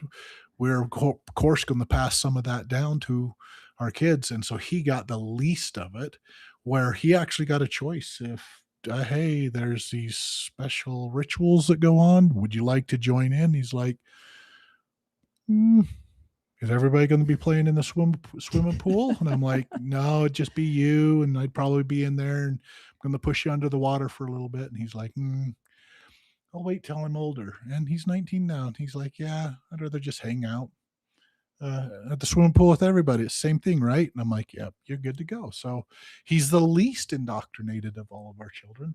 So, and if any of our children chose religion at any point in their lives, would support whatever they decided. We're definitely not anti-religion by any means, but I want somebody to go into it with critical thinking and with a rational mind, not something because they feel shamed and guilted into it. Somebody says, how did you not punch your dad in the face? Oh wait, I know, because you're a kind, loving person. What an asshole, Mel. It was a pretty asshole thing to do when he yelled at me like that. I was stunned. And when Corey turned around and said, what the hell just happened? Melanie got her dad to admit he's not the leader of a cult. Damn, kid. And the poor confusion on all of the righteous followers sitting around. They didn't understand. It was a Monty Python scene all the way. They didn't understand what was going on. There's so many conversations back and forth, and it really was that a lot of people, especially his age in the cult, were confused of who was leading it. What's that scene in Monty Python? It's wait, did he say he was the leader? Wait, no, he's the leader. Yeah. Who's the leader? It's Judean people front. We're the Judean people front. No, we're the people front of Judea. Oh yeah, where's he? Splitter, he's over there. So yeah, that's what it was, a complete Monty Python skit of them trying to figure out who the PSR was. Are we the RSPs? No, we're the PSRs. They were confused.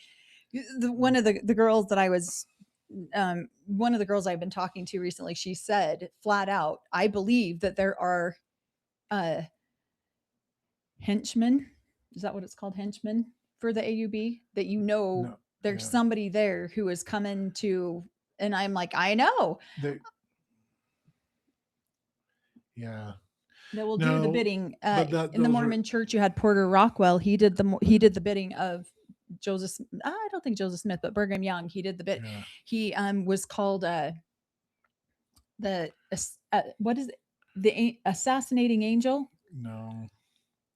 where I think he there's a killed different over term. 113 people, There's a something like different that. term that's supposed to be more righteous.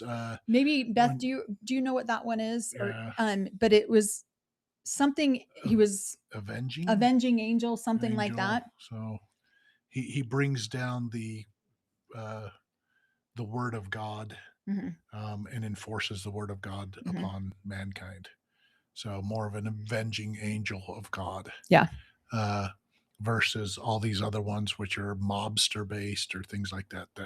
They take it very serious on that. It's almost that avenging or fulfilling God's word. So if God's mouthpiece says this person needs to be blood atoned so they can make into heaven, this person would fulfill that. And if any of you guys have ever watched Under the Banner of Heaven, that really goes into what the belief systems are of blood atonement. So yeah, and that happened here in Utah County, so about 15-20 minutes from our house. So yeah, here, Beth, I'll invite you. So Beth says, see, I'm the last to know. I should be part of the XAUB Facebook group. 18 years behind. Yes, I'll invite you. I'll make sure to get you in there. Did you read Catherine Perry's? No, I'm about to get to Catherine. Thank you, Catherine, for that super chat. It says, I wish you would ask your dad, what would Jesus do? There was never a time when Jesus called Mary Magdalene an adult ass. Sorry, but your dad's the ass. I agree. And he was just pissed off and angry. But the sad part to me is like, really, your Christmas day is so miserable that on 8 p.m. on Christmas night, you are sitting there stewing in your anger towards me instead of loving your family. I wasn't online making a video on Christmas Day. I was loving my family. I was taking care of them. But you're so bitter and so angry and stewing in your shit that's what you're thinking about at 8 o'clock on Christmas Eve. Whatever wife you were with, that's sad for her that she wasn't enough for you to just have a peaceful evening with her. You had to go get angry and hate me online. Makes no sense. He was with another man's wife. Yeah, he was with another man's ex-wife. Okay. Good. Yeah, he was with another man's licking ex-wife. the butter off somebody else's bread. Jeez. Good going. Yeah. You can do it when you're ranked high enough. So well, and here's the sad part about it is that it's like, I don't know. He's an old man. Like, I'm sad for him that's what he's doing with his. Like, how many more Christmases do you got, man? Celebrate them. Don't be getting pissy with me online. Do that any other day. There's 364 other days of the year you can do that. Celebrate God's birthday in a happy space. Mm-hmm. Let's see. The visibility of a happy and healing life after leaving a cult is so important and helpful in others being able to question. You all are on the front lines. Thank you for all you do. Thank you. Sweet. What? Sweet.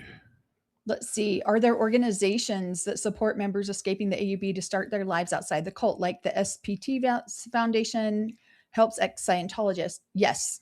That is Holding Out Help. We tag them in pretty much all of our videos. There's a couple good ones, but yeah, Holding Out Help's the one that they specialize in polygamy. In fact, they very first started with somebody from the AUB, right? And then slowly moved into helping all of the wonderful cult leaders that are running them all over Salt Lake. So yeah. Yep. Yeah. Yeah, that's how the AUB started, or how Holding Out Help started. Yes. Yes, it is the Avenging Angel. Avenging Angel, yep. Yep. I think they have henchmen too. Kingston's have them. Warren Jeffs had the God Squad. Yes, they do have them there in the AUB. I absolutely know that. Oh, thank you. Agreed. I'm so glad I caught this live, lifting my spirits and spreading love to all. I'm so grateful I found Mel and Corey. Thank you. Especially through something as silly as Sister Wives. Much better content here. Yeah, who even knew that Corey was going to be going rogue tonight and just thinking all willy-nilly he can get online. No, I actually did tell him, I'm like, I don't think I'll be gone. Because again, I've been meeting a few people from the AUB that have reached out, and I've been trying to be as supportive as I can with them. I never know how long the conversation's going to go. I thought you had to show houses tonight, so I was trying to hurry back too. and it didn't. And then I got done with my job, and so I came in here and kicked it on. And I'm like, we usually go live on Wednesdays. It was on the schedule, my little schedule. So And I I'm like, didn't even sweet. think about that when I scheduled this with her. Um, yeah, she's got a lot of really deep ties in the AUB. It's, yeah, I'm so happy for her to get out. Oh shoot, What? we've been going 2 hours. Oh, are you That getting is done? awesome. Well, I could hand this over to you, and I just Are you kidding me? Did you see all that hate I sat down to? no. Don't even think about it. Yeah. I'm saying he's jealous of your holiday parties, but it's nice of him to confirm that you're living a much happier life than him. Would have been nicer not on Christmas. Well, he's probably with a wife that her family didn't celebrate. Her previous family didn't celebrate Christmas, so she took his Christmas away. So he's sitting there in the chair like, He got We don't get punished to with celebrate. his Christmas removed. we don't get to celebrate Christmas like Melanie and her family does, and or We throw your a good mother's- party. We do, or your mother's Christmas. So he was lashing out at you because he couldn't really lash out at your mom because they were in the middle of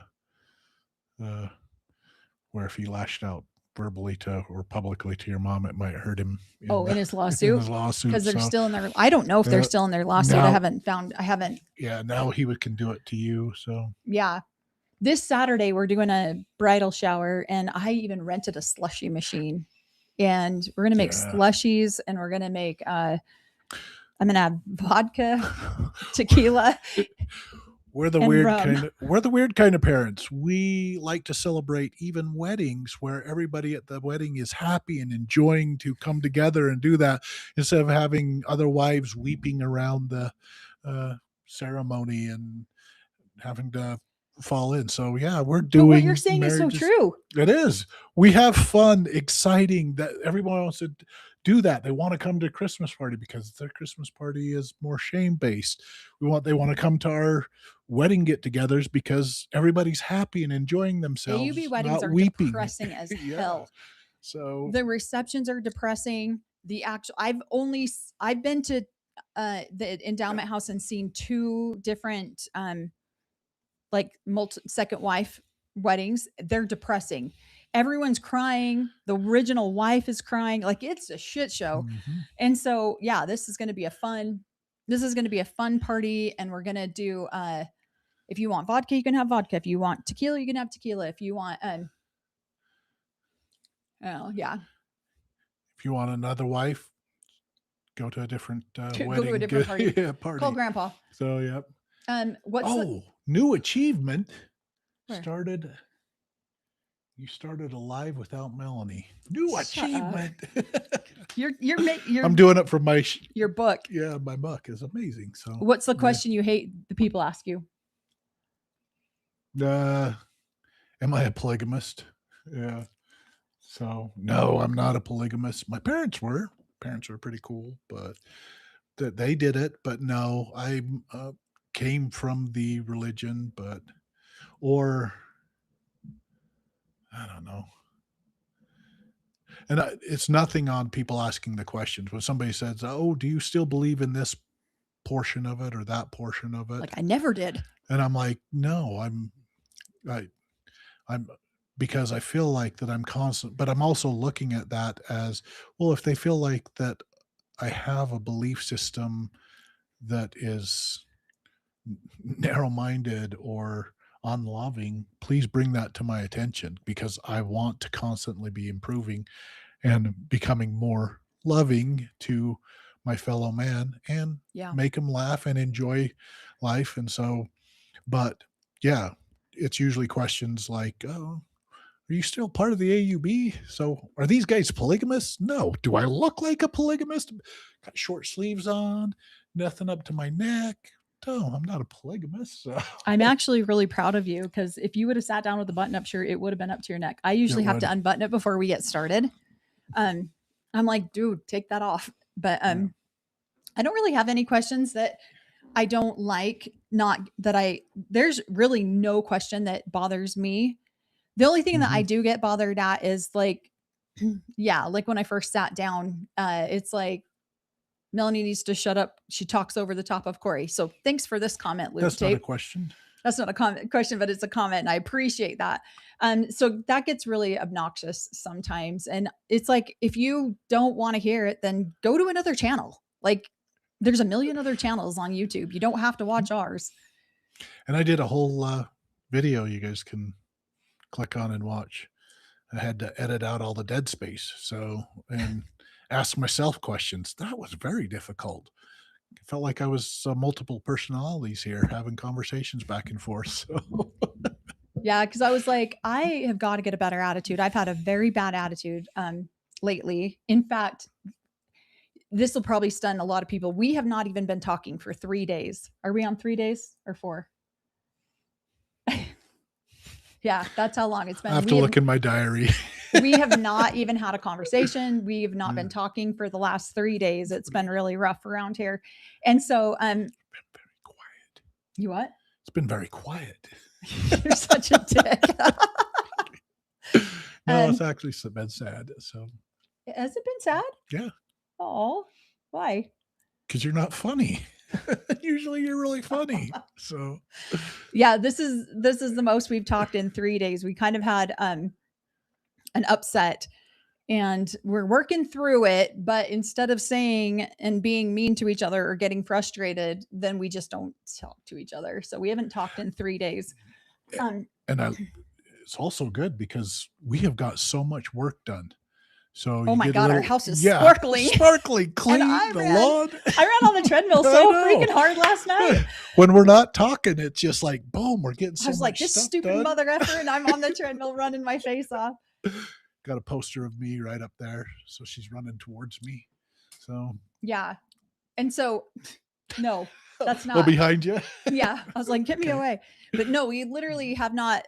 Somebody asked us about our 20, like we were having a rough go, but it's been a rough 3 weeks at our house. Our marriage is fine and great. Our marriage is wonderful, but we just get annoyed with each other sometimes. And we were starting to get too, we were both starting to get too frustrated. So then we just have to go into shutdown mode and process our own things and then come back together and talk. Yeah. So I think it's funny. I was like, I wonder if Corey's going to talk about this on the live, that he's not talking to me. That's the difference. I actually sat and talked to you quite a bit. You were just the incarnation of a doll. You should put a speaker in it. You'd hear a lot. So yeah, it's been rough. It's been rough around here. All these poor guys were like, this guy looks weird. I look weird. If you guys have seen my wife, yeah. So I told him I'm not filming with you right now because I don't want to talk to you right now. And so he's like, fine, I'll go film by myself. So then he comes in here and I haven't even watched the video. I have no idea what he filmed. I have no idea what he said. I'm rogue. And then I went, oh, I love that. Here for the no makeup, no top button realness. I know. I'm like, it's fine if I have my glasses on, then you can't really see that I don't have makeup on, but take my glasses off and you like, hello. Thank you. I've never noticed Melanie talking over Corey. That's weird to me. Yeah. Yep. I agree with this. It's the full moon tonight, bringing in all the craziness. Yeah. This poor guy's had to sit in the hot tub the last 2 nights by himself. Cause I've been, but I emptied it, cleaned it up, got we had so much rhinestones and baby glitter. The whole bottom of the little girls, they love to put full of glitter on their faces. Yeah. So, but I've got a nice clean hot tub ready for the full moon. So yeah, probably be in there. Yeah. It is not odd to go to bed 3 nights in a row and not say a word. It is for us. Because we tell each other everything. We talk about everything. There's like, I have a list in my head of like, when I'm talking to this mother effer next, I'm going to tell him about this, but then I don't.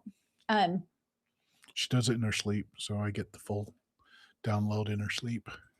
It it wound up a great example of real support. Mel needed a break, and Corey was there to pick it up when she needed to put it down. And it showed Corey he's brave and fun enough to go solo on the channel. I know. I'm I know. actually so proud of him. Because before I left to this, I was like, you can go live if you want to, whatever. I'm done with the channel. I'm deactivating the channel. I'm like so over this. And I'm not, please don't, I'm emotional and I'm all over the place right now. And, yeah, and we'll go and we'll talk about things, but we just kind of had a blow up, and then we started saying hurtful things, and we don't like to say hurtful things to each other. And my feelings were really hurt, and his feelings were really hurt. And he said that I was acting like his mother, and that was the final straw for me. He's like, "You're not my mom," and I was like, "I know, I don't want to be your mom. That's disgusting." And so that was the end of the conversation. And yeah, My mothers, because I had 9 of them. I feel like I don't need another mother.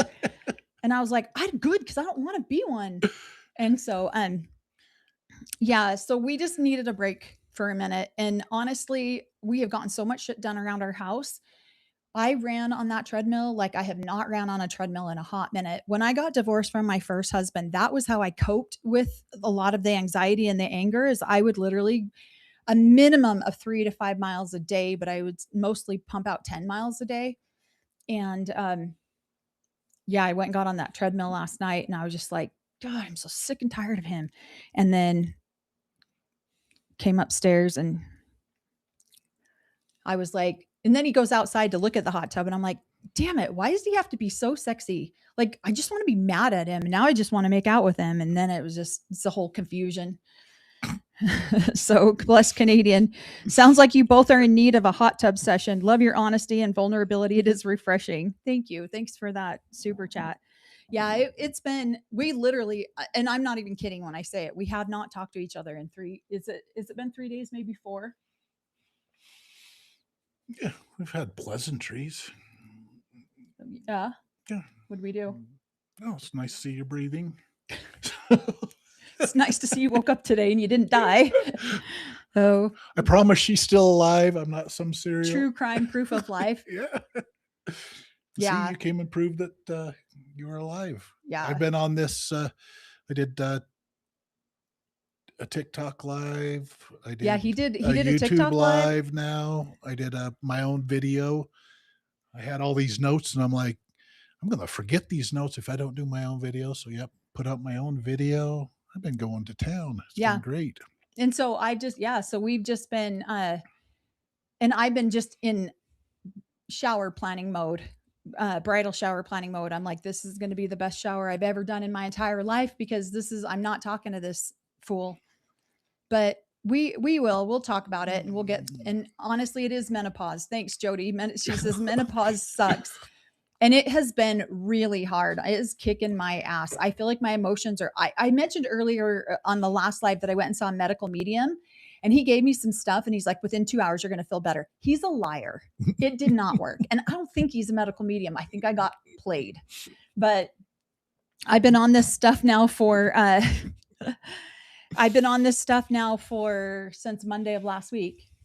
And I don't think it's really, he's like, this is going to work so much better than your hormone replacement therapy. But it's not just it's not just menopause. It's this guy says stupid shit like, you're not my mom. And then it just throws my ass over the top. And then I want to, like, you're right. I'm not your mom, but you're grounded. Go to your room. And so, right? Yeah. What? These guys are amazing. Yeah. Stuff doesn't work. I haven't even read any of these. So, did you say rhinestones and baby glitter? Yes, because we have little princesses who get in our hot tub, and whenever they come over, they have face paint on, and they have like a little clip thing that clips rhinestones into their hair.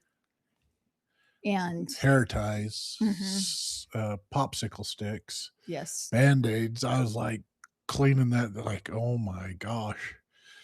These we had a princess mermaid party, and I had to do a lot of cleaning. So Yeah, and I promise we're okay. Oh, Mel and Corey, take care of you. If you guys need to take care of your relationship, I think that we will be here waiting. We are, Yeah. and we'll And- definitely get through it. And this part brings out, I like coming on here and doing the lives and doing the videos. It brings out my sense of humor. See, then you can You haven't realize had a very good sense of humor for the last 4 days. it's because you haven't heard any of it. I've had a great sense of humor. You just have to watch the videos to see how much of a sense of humor I have. Get to the So- hot tub and look at the stars and remember. Yeah, I Yeah. actually started a book from Simon Sinek called Start With Why. And I think what happened too is that we started our channel and I had my why as to why I started the channel. And then I've just gotten into a headspace with so much of my family and the things going on with my mom and then the things going on with my sisters. And it's like the anger that's directed at me or putting mom in an early grave.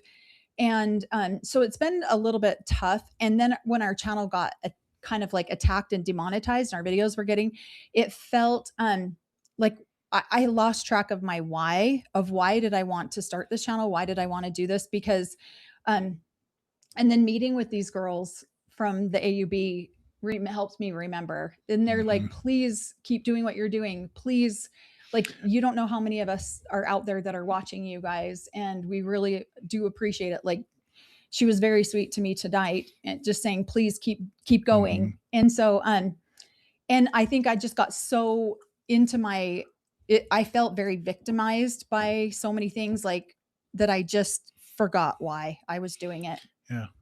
And we forgot to do that at the beginning of this live. If you're a human with human body, do your healing work. So we've been doing our healing work. So I was trying to remember my why when we were doing this. I'm like, well, I show up here to bring in a sense of humor about serious, because if you can look at it with some humor, then the next time somebody tells you, oh, you should marry a 14-year-old, Yeah. you can go, no, that's wrong. And here's the joke that goes along with it. So, so yeah, why did I start the channel or get on the channel is to bring the sense of humor to it. Because Mel doesn't So- have one. And so I've been putting a lot of my sense of humor out there. So, Yeah. so it So no- leaves a lot of empty spaces that you usually fill, but welcome back. I'm thankful you're back filling up my empty spaces. What did that one say? I don't know which one. But no, Mm. we're good. And again, our relationship is just fine. It's just he's obnoxious sometimes and he Mhm. bugs me sometimes. And I know I bug him too.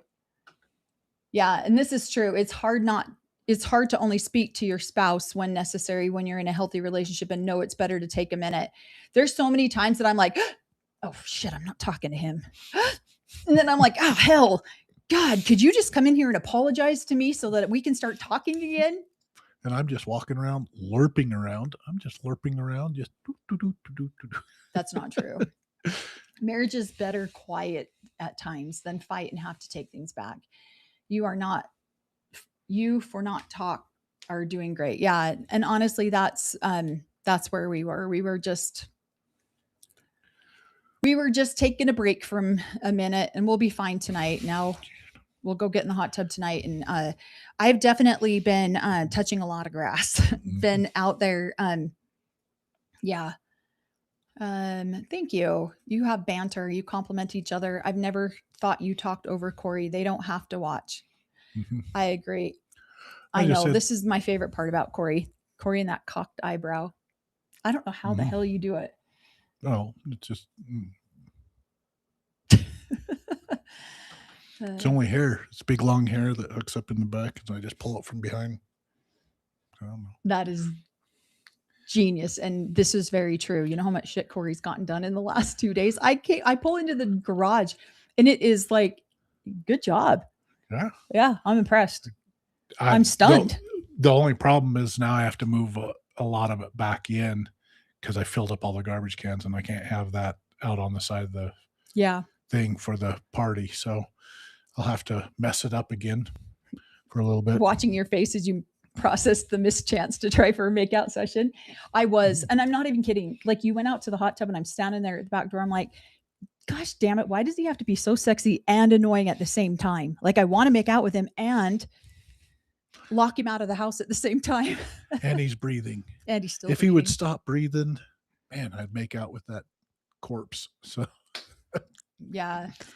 So Yeah. I think this true crime proof of life was more for me. I'm so glad, guys. Yeah. No, and honestly, we're we doing are good. we are Yeah. doing good. It's just, yeah, definitely working through some stuff. I appreciate this too. I can confirm multiple people were ready to personally take on any haters to defend you earlier. We just chose to respect you in your chat by acting like actual adults, but people shouldn't play with fire. Yeah. Go.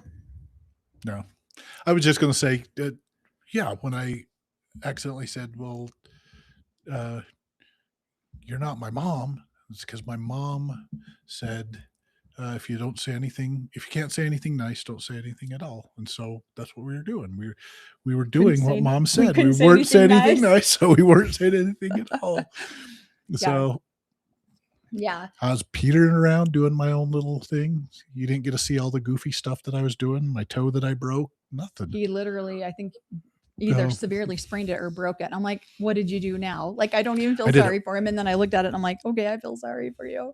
I did it for my feet pics. New achievement. Broken toe on your feet pics. So. Yeah.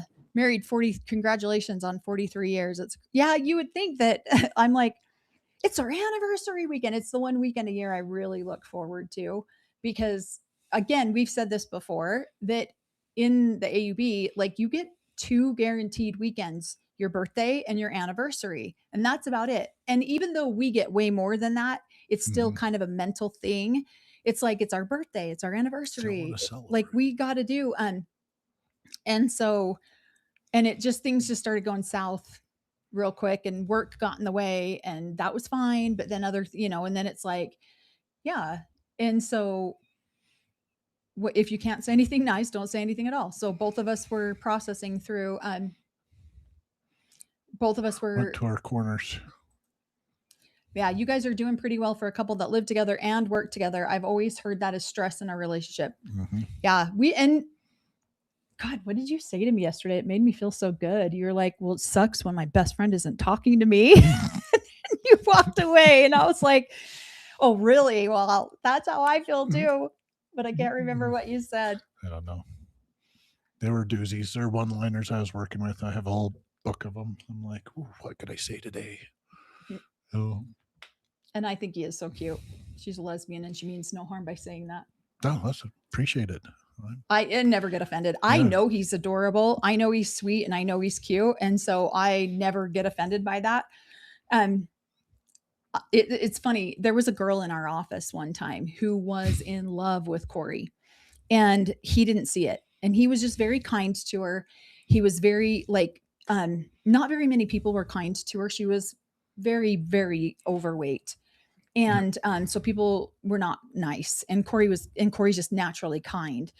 And so I started working at the office, about 6 months after she did, or something like that. Oh my gosh, this woman was going to take my head off.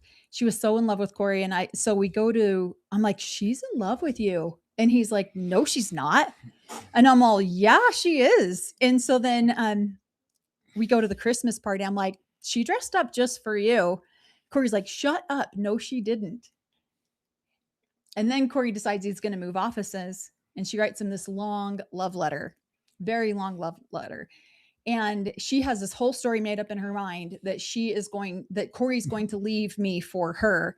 And we're literally in the process of deciding when we're going to have our last baby together. And so my assistant was like, no, they're trying to decide when they're going to have their next baby together. And she's like, no, he's leaving her for me. And so I was trying to be as professional as I could about it. And then at the same time be like, oh, that's so cute. Right. And so she writes him this long love letter and sends it to him. And he comes out of the office now we're at our home office. We're not at the actual office. And he comes out and he's like, what is this? Who's messing with me? Who wrote me this love letter? Yeah. Because I was gone from the AUB. She didn't go through the proper channels. She should have talked to my dad and then Talk to the She shouldn't talk AUB to her leader. Yeah. Well, no, within proper channels, if I'm already married, then she has to talk to her dad. Her dad has to talk to the priesthood leadership. She was going through all the wrong channels. So Well, then Mm, she writes me this horrible letter, writes me this not a email. very good second wife. I went and material. got her fired, and I was like, now you've pushed it too far. Like, it's cute. It's a cute little crush, but now you've taken it too far. So I went to the office and got her fired because it was sexual harassment at that point. Mhm. And everyone in our family just mocked and laughed at Corey because they're like, you're such a nice guy that people don't know when you're not, like, when you're just being nice, because he's genuinely so nice. And so it just cracked me up because now he's hesitant. Now he's I a have little 9 bit. moms and 20 sisters, so I try to be a gentleman. So Yeah, he's very much a gentleman. So I had to laugh at him. I'm just like, she was deeply, deeply in love with him, and he had no idea. He was just being his nice self. I could have been a polygamist, and I chose not to. So there's proof. There's proof that they just didn't take it away from me. Excommunication stopped it right there. I could have done whatever I wanted, I mean, but I have only chosen to. if be she did the married. dishes, I'd consider it, but whatever. Is this why you do dishes all the time? Because You don't want me to get a housemaid? I do it right. I clean the dishwasher, so I'm always doing it to make sure that I don't have to clean all the filters and everything. So, Yeah. and I've been doing it since I was a kid, so I know how to do dishes. I don't like them sitting in the sink, so as soon as I see some dishes, I go wash them and get them loaded Corey's up. just a nice guy, and I think he's very good looking. So no, we appreciate it. That was a long story. When my husband's acting fatherly, I say, "You're not my real dad." And he cracks and shuts up. I was actually very offended because of the way he said it. It was very intense, and I was like, yeah. Yeah, thank you. You're not my mom is fighting words with any mom. And I went, sounds like you have some resentment towards me. You want to talk about it? And he was like, no, I don't want to talk about it. And I'm like, let's do it. Come on, let's go. What resentments do you have? And didn't go very well. It just went south from there. Was this food good? Didn't cook it quite like my mom's. So hey, we're at least talking right now. yeah, it is. It's great. Yeah. We can go for just 2.5 hours. It is 9:00. Yeah, we'll wrap up here in just a second. Yeah, you're so normal. A normal marriage includes some days where you avoid each other. Doesn't mean you stop loving each other, just normal. Mm-hmm. And that's why people are like, how was your anniversary? I'm like, our marriage is great. Yeah. What? It's great too, because she hasn't been talking to me for 3 days, but she hasn't been scaring me either. So my soul has stayed in my body for Okay. 3 I days. scared him so bad the other day that he stopped. Like, he couldn't even function. He was standing in the fridge and I just grabbed him from behind as hard as I could. And he literally he paused. And then it's like he stopped breathing. Yeah. And then it's like he was disoriented. He didn't even know what to do. And I'm all, that's what you get. And then she gave me a mini heart attack. So yeah. And then he took a deep breath and was like, oh my God, you just scared the shit out of me. So on the plus side, yeah, 3 days of walking around the house, calm, relaxed, peaceful in a way. So it wasn't peaceful. It's been rough. It's been a hard couple of days. We've avoided the hell out of each other. Proper channels were such a crock, especially if you weren't on the top tier. She wouldn't have even known who to go ask. Okay. Sorry, let me make sure that these are updating with each other. So she's so much better at this. I'm not. I was trying to play our clips, and I had to edit out like 5 minutes of me trying to get the clips running. So we actually do have a Facebook page, Notes to Self 444. If you guys want to join that page, then we'll post we've been posting all of our videos there. So if you guys want to do that, it's not a big page. I think we only have like 950 followers but we'd love more activity on it. Whenever we post a video here, I try to post it there too. So yeah. What? Nothing. Just why on Facebook? What's the? No, because somebody was saying I'm not consistent or well enough to manage a Facebook page, but if someone else is, so we can all join and not just beg the universe that we catch a live the same live randomly. So yeah, we can definitely get our Facebook page more up and going where we have more consistent conversations in there. I try to post every week, like the top 5 engagers of the week. But yeah, we'd love Try that. to go live every Wednesday. Mhm. So Yeah. so that's why I went live, Rogue Live today. Wanted to keep some consistency, so right. And I'll be I'm the out. Rogue I'm just Liver, out meeting women from the working. AUB while Corey's here running the show. It's so good and helpful that to others that you're all honest about how marriage is and hard and still wonderful. Yeah. We need to normalize talking about these things. I'm coming from your background. It's amazing. Yep. Yeah, thank you. Because honestly, this is why we got divorced. One of the biggest reasons in our first marriage, because we didn't talk to each other. We didn't, like, we would just go, now we're going to go get in the hot tub. We're going to talk to each other and he's going to apologize and we're going to get along again. I already apologized to the doll. And you got to watch my previous video if you want an apology. but Just kidding. I'm but we sorry. never, but in the Yeah. in this religion, the men never have to be accountable for anything. And not that he needs to be, that's not what I'm saying, but women never get resolution and men never try to, like, there's just this empty space between you and it never gets healed. There's something different within the community that we grew up in.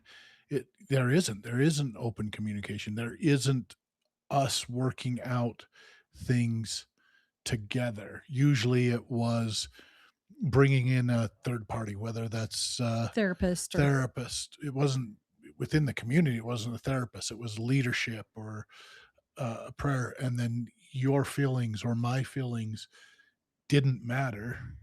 You just needed to get over them because those feelings were coming from, I don't know, a dark place or something like that. So you needed to, we'll give you a blessing. Those feelings should go away. Yeah. And there's no resolution to the conversations or anything going on. So, and without the tools of anointed oil and priestly blessings and all of that stuff, we have to how would I get these demons out of me called menopause? Yeah, we're out here working it out through conversation, and it's one of those things where it's like we don't want to go into righteous anger, what they considered righteous anger and being rude to each other. So then it's like, okay, let's take a big deep breath. Let's take a step back. Step back. And again, I love Corey's mom. So please, nobody take that as I love Corey's mom. I just don't want to be Corey's mother. I'd rather be his wife. But no, I agree with you. And so that was a huge disconnect in our first marriage. And now it's like, we will talk about things just in a time and a space where we're not being hurtful and damaging to each other with it. And so like the last 2 nights in a row, I just reached over and touched him in the middle of the night because that's his love language, is physical touch. And I feel like, yeah, that's how I am. I'm like, I roll over touch. But I feel like whenever we all should learn our partner's love languages and do that for them as often as possible, even when you want to throw them out of the bed. But yeah, so the last couple nights I've just reached over and barely touched him. And then this morning he's all, thanks for touching my back last night. I'm like, you're welcome, buddy. I got you. My old polygamist teachings kick in, and I run over there with a little bit of oil and put it on her head and give her a blessing. Demons out of you. Oh my God, you're so sacrilegious. And it didn't work. So I've got some bad oil or something. Maybe somebody can send me some real consecrated oil. So, but yeah, that's how we were raised or taught. And the women were the issue. We've changed the way we communicate and everything, but yeah, doesn't work like and didn't work back then either. It might have appeased them for a day or two, but usually there was a huge blow up just a week down the road. So Yeah. No, we're getting better at some of them. Yeah. Thank you. I really hope you feel all the love from your YouTube Yeah, community. I You do. are both so special to all of us. Thank you. Yeah. And again, these are definitely not we're just laying it down raw and real, and sometimes it does get a little bit rough. So Corey, I've never got the feeling that you think Mel is talking over you in the lives. Am I wrong? Your opinion is the most important here, I think. Yeah, I always thought you preferred her lead. I do. It's kind of interesting. I sputter, my brain sputters, and she's actually able to keep the conversation going, and then I can just throw in a funny punch here or there, and I don't have to think of all the fancy words or the story behind it. I actually like listening to your view and your opinion on um, how it is growing up in polygamy, because I have a very similar, Mm-hmm. and so I feel like I talk. And when I am talking about my experience of it or the male version of growing up in it, she listens to that part of it. But I think we banter back and forth. So, no, my opinion is she doesn't talk over me. So I usually and she tends to read my thought patterns quite well. And so if I'm getting stuck or emotional, she usually moves the conversation on until I can catch up. So I Yeah. appreciate it. Yeah. And sometimes, again, like there's sometimes the intensity of whatever conversation is. Mhm. And I don't wear my emotions on my sleeve as much as Corey does. And that's a great thing that he does that. And so I will sometimes redirect the conversation if it's getting a little too emotional or too intense.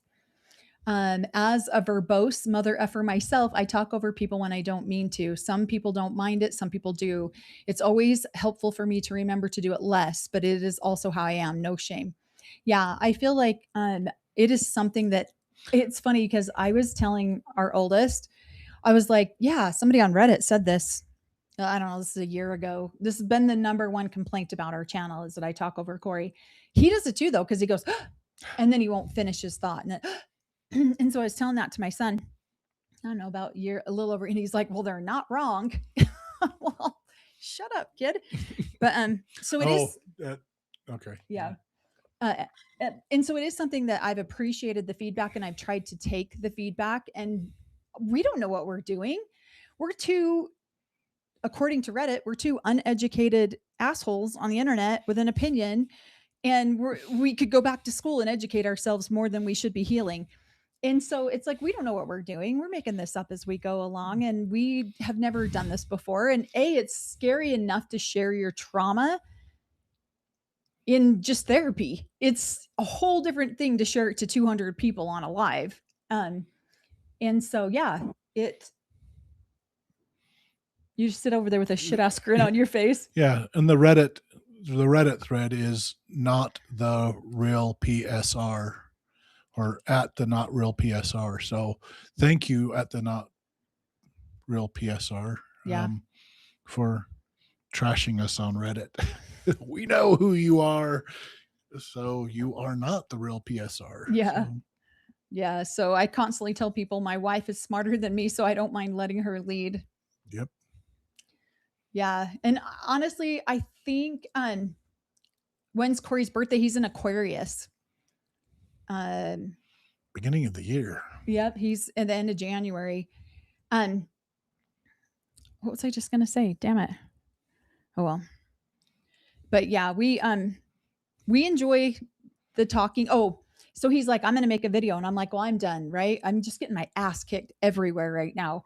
I'm kicking my own ass, right? Mhm. And so I'm like, I'm done. I'm not filming anymore. He's like, fine, I'll film without you. I'm like, fine, go film without me. And then he's like, fine, I did it. And so I'm like, he's gonna see how much I actually do, and he's gonna appreciate me more. So do you appreciate me more? Yeah, that was a lot of filler. I had to fill my own fill space and then edit my old stuff, and yeah. Yeah. And Yeah. I'm a lot funnier.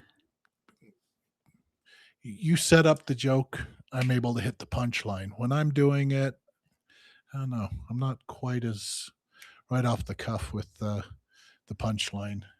If I feel like you or our daughter trying to tell a joke when I'm doing it on my own. Well, what's funny too is that Have to this is why I memorize got them. off of Reddit is because of this, but I took this Reddit post that was super angry, right? And I'm not an AI user. I don't know a lot about AI, but I dropped it into AI and asked for AI's opinion on it. And AI is like, this is not, nobody who is an actual hater writes an essay. This person loves your channel. They just want you to fix a few things. And so it goes, it was hilarious. It was awesome. Claude, I put it into Claude and Claude came back with like this whole thing. These are easily fixable things. This is not a hate comment. Nobody writes that's what they said. Nobody writes an essay about it. Thank you. Appreciate that. And so this is genuinely why I got off Reddit, because it did throw me for a loop for a minute. If no one's trashing you on Reddit, you're not doing any good work. A Yeah. shitty reward for making the world better, but proof of it. Thank That's you. right. You know you've made it when somebody starts talking to you about it on Reddit. It's awesome. Yeah. So Yep. Therapy with 200 of your closest friends. Everyone just Mhm. wants to be listened to. Yeah.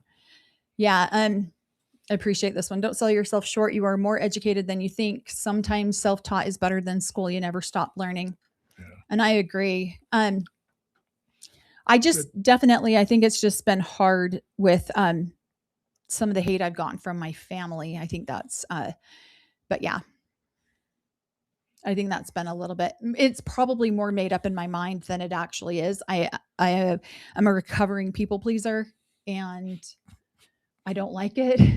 Oh, yeah. Oh, Jesus. No wonder you're all struggling right now. Aquarius is a full moon. I know. Mhm. I know. So, yeah, TikTok was rough. I had to assist in the punchlines. Oh, because he did a TikTok live, Yeah. huh? She did. Yeah, it was like, yeah, I'm I'm doing just so TikTok proud of live. you. You're doing good. And yeah, I was slow going. So, yep, she helped me. She brought in some good conversation. So, her and the 3 other people that are on there, mom, and mom, thank you for supporting me on TikTok. Yeah. I hope you don't let a bunch of keyboard assholes that have no freaking clue about the real public wants to get you down. The fact that everyone relates to you guys because you are so real. Yeah. No, I've definitely been yeah, I think it's just more it's this menopause thing. It's making me I have never Mhm. been that's what I was telling Corey. I'm like, I'm afraid of myself because I have not felt this emotionally unstable since I was in my early 20s. Um and so it's been really hard for me to I can self-regulate pretty well. We've taught our children to self-regulate pretty well. And this all of a sudden I'll be sitting there and something I'll read something or I'll hear a song and I'll start crying or whatever. And so it's just been yeah, it's And us Aquariuses, all of a sudden we get stubborn. It's really weird in the full moon. yeah. You are stubborn ass right there. Also, please remember when you're doing activism, people are paid, yes, physically and spiritually or threatened or whatever to make you stop and be quiet. Cults have all the time in the world. We're seeing that. You are stubborn, by the way. Yeah. And no, we won't be stopping. I just need to start regulating some of my emotions. And so I scheduled another doctor's appointment to go get my blood drawn to see where I'm at because I am not normally like this. I can regulate myself. Don't you think? Yeah. That's where you say yes. Yes. Yes, dear. Um, Yes, ma'am. yeah. So it is just definitely something that I'm just figuring out. And then it doesn't help when this mofo says, "You're not my mom." I'm like, so yeah. Yeah. Sorry, I'm trying to. Yeah. Mel, I'm almost 41 and going through perimenopause. It bites. I can't wait to get on HRT. I've been on it now for almost 3 months. And so I'm like, what is happening? So I'm going to go get my blood drawn and get my levels retested. Yeah, thank you for so much for honoring us with your vulnerability. We receive it with care. Thank you. I definitely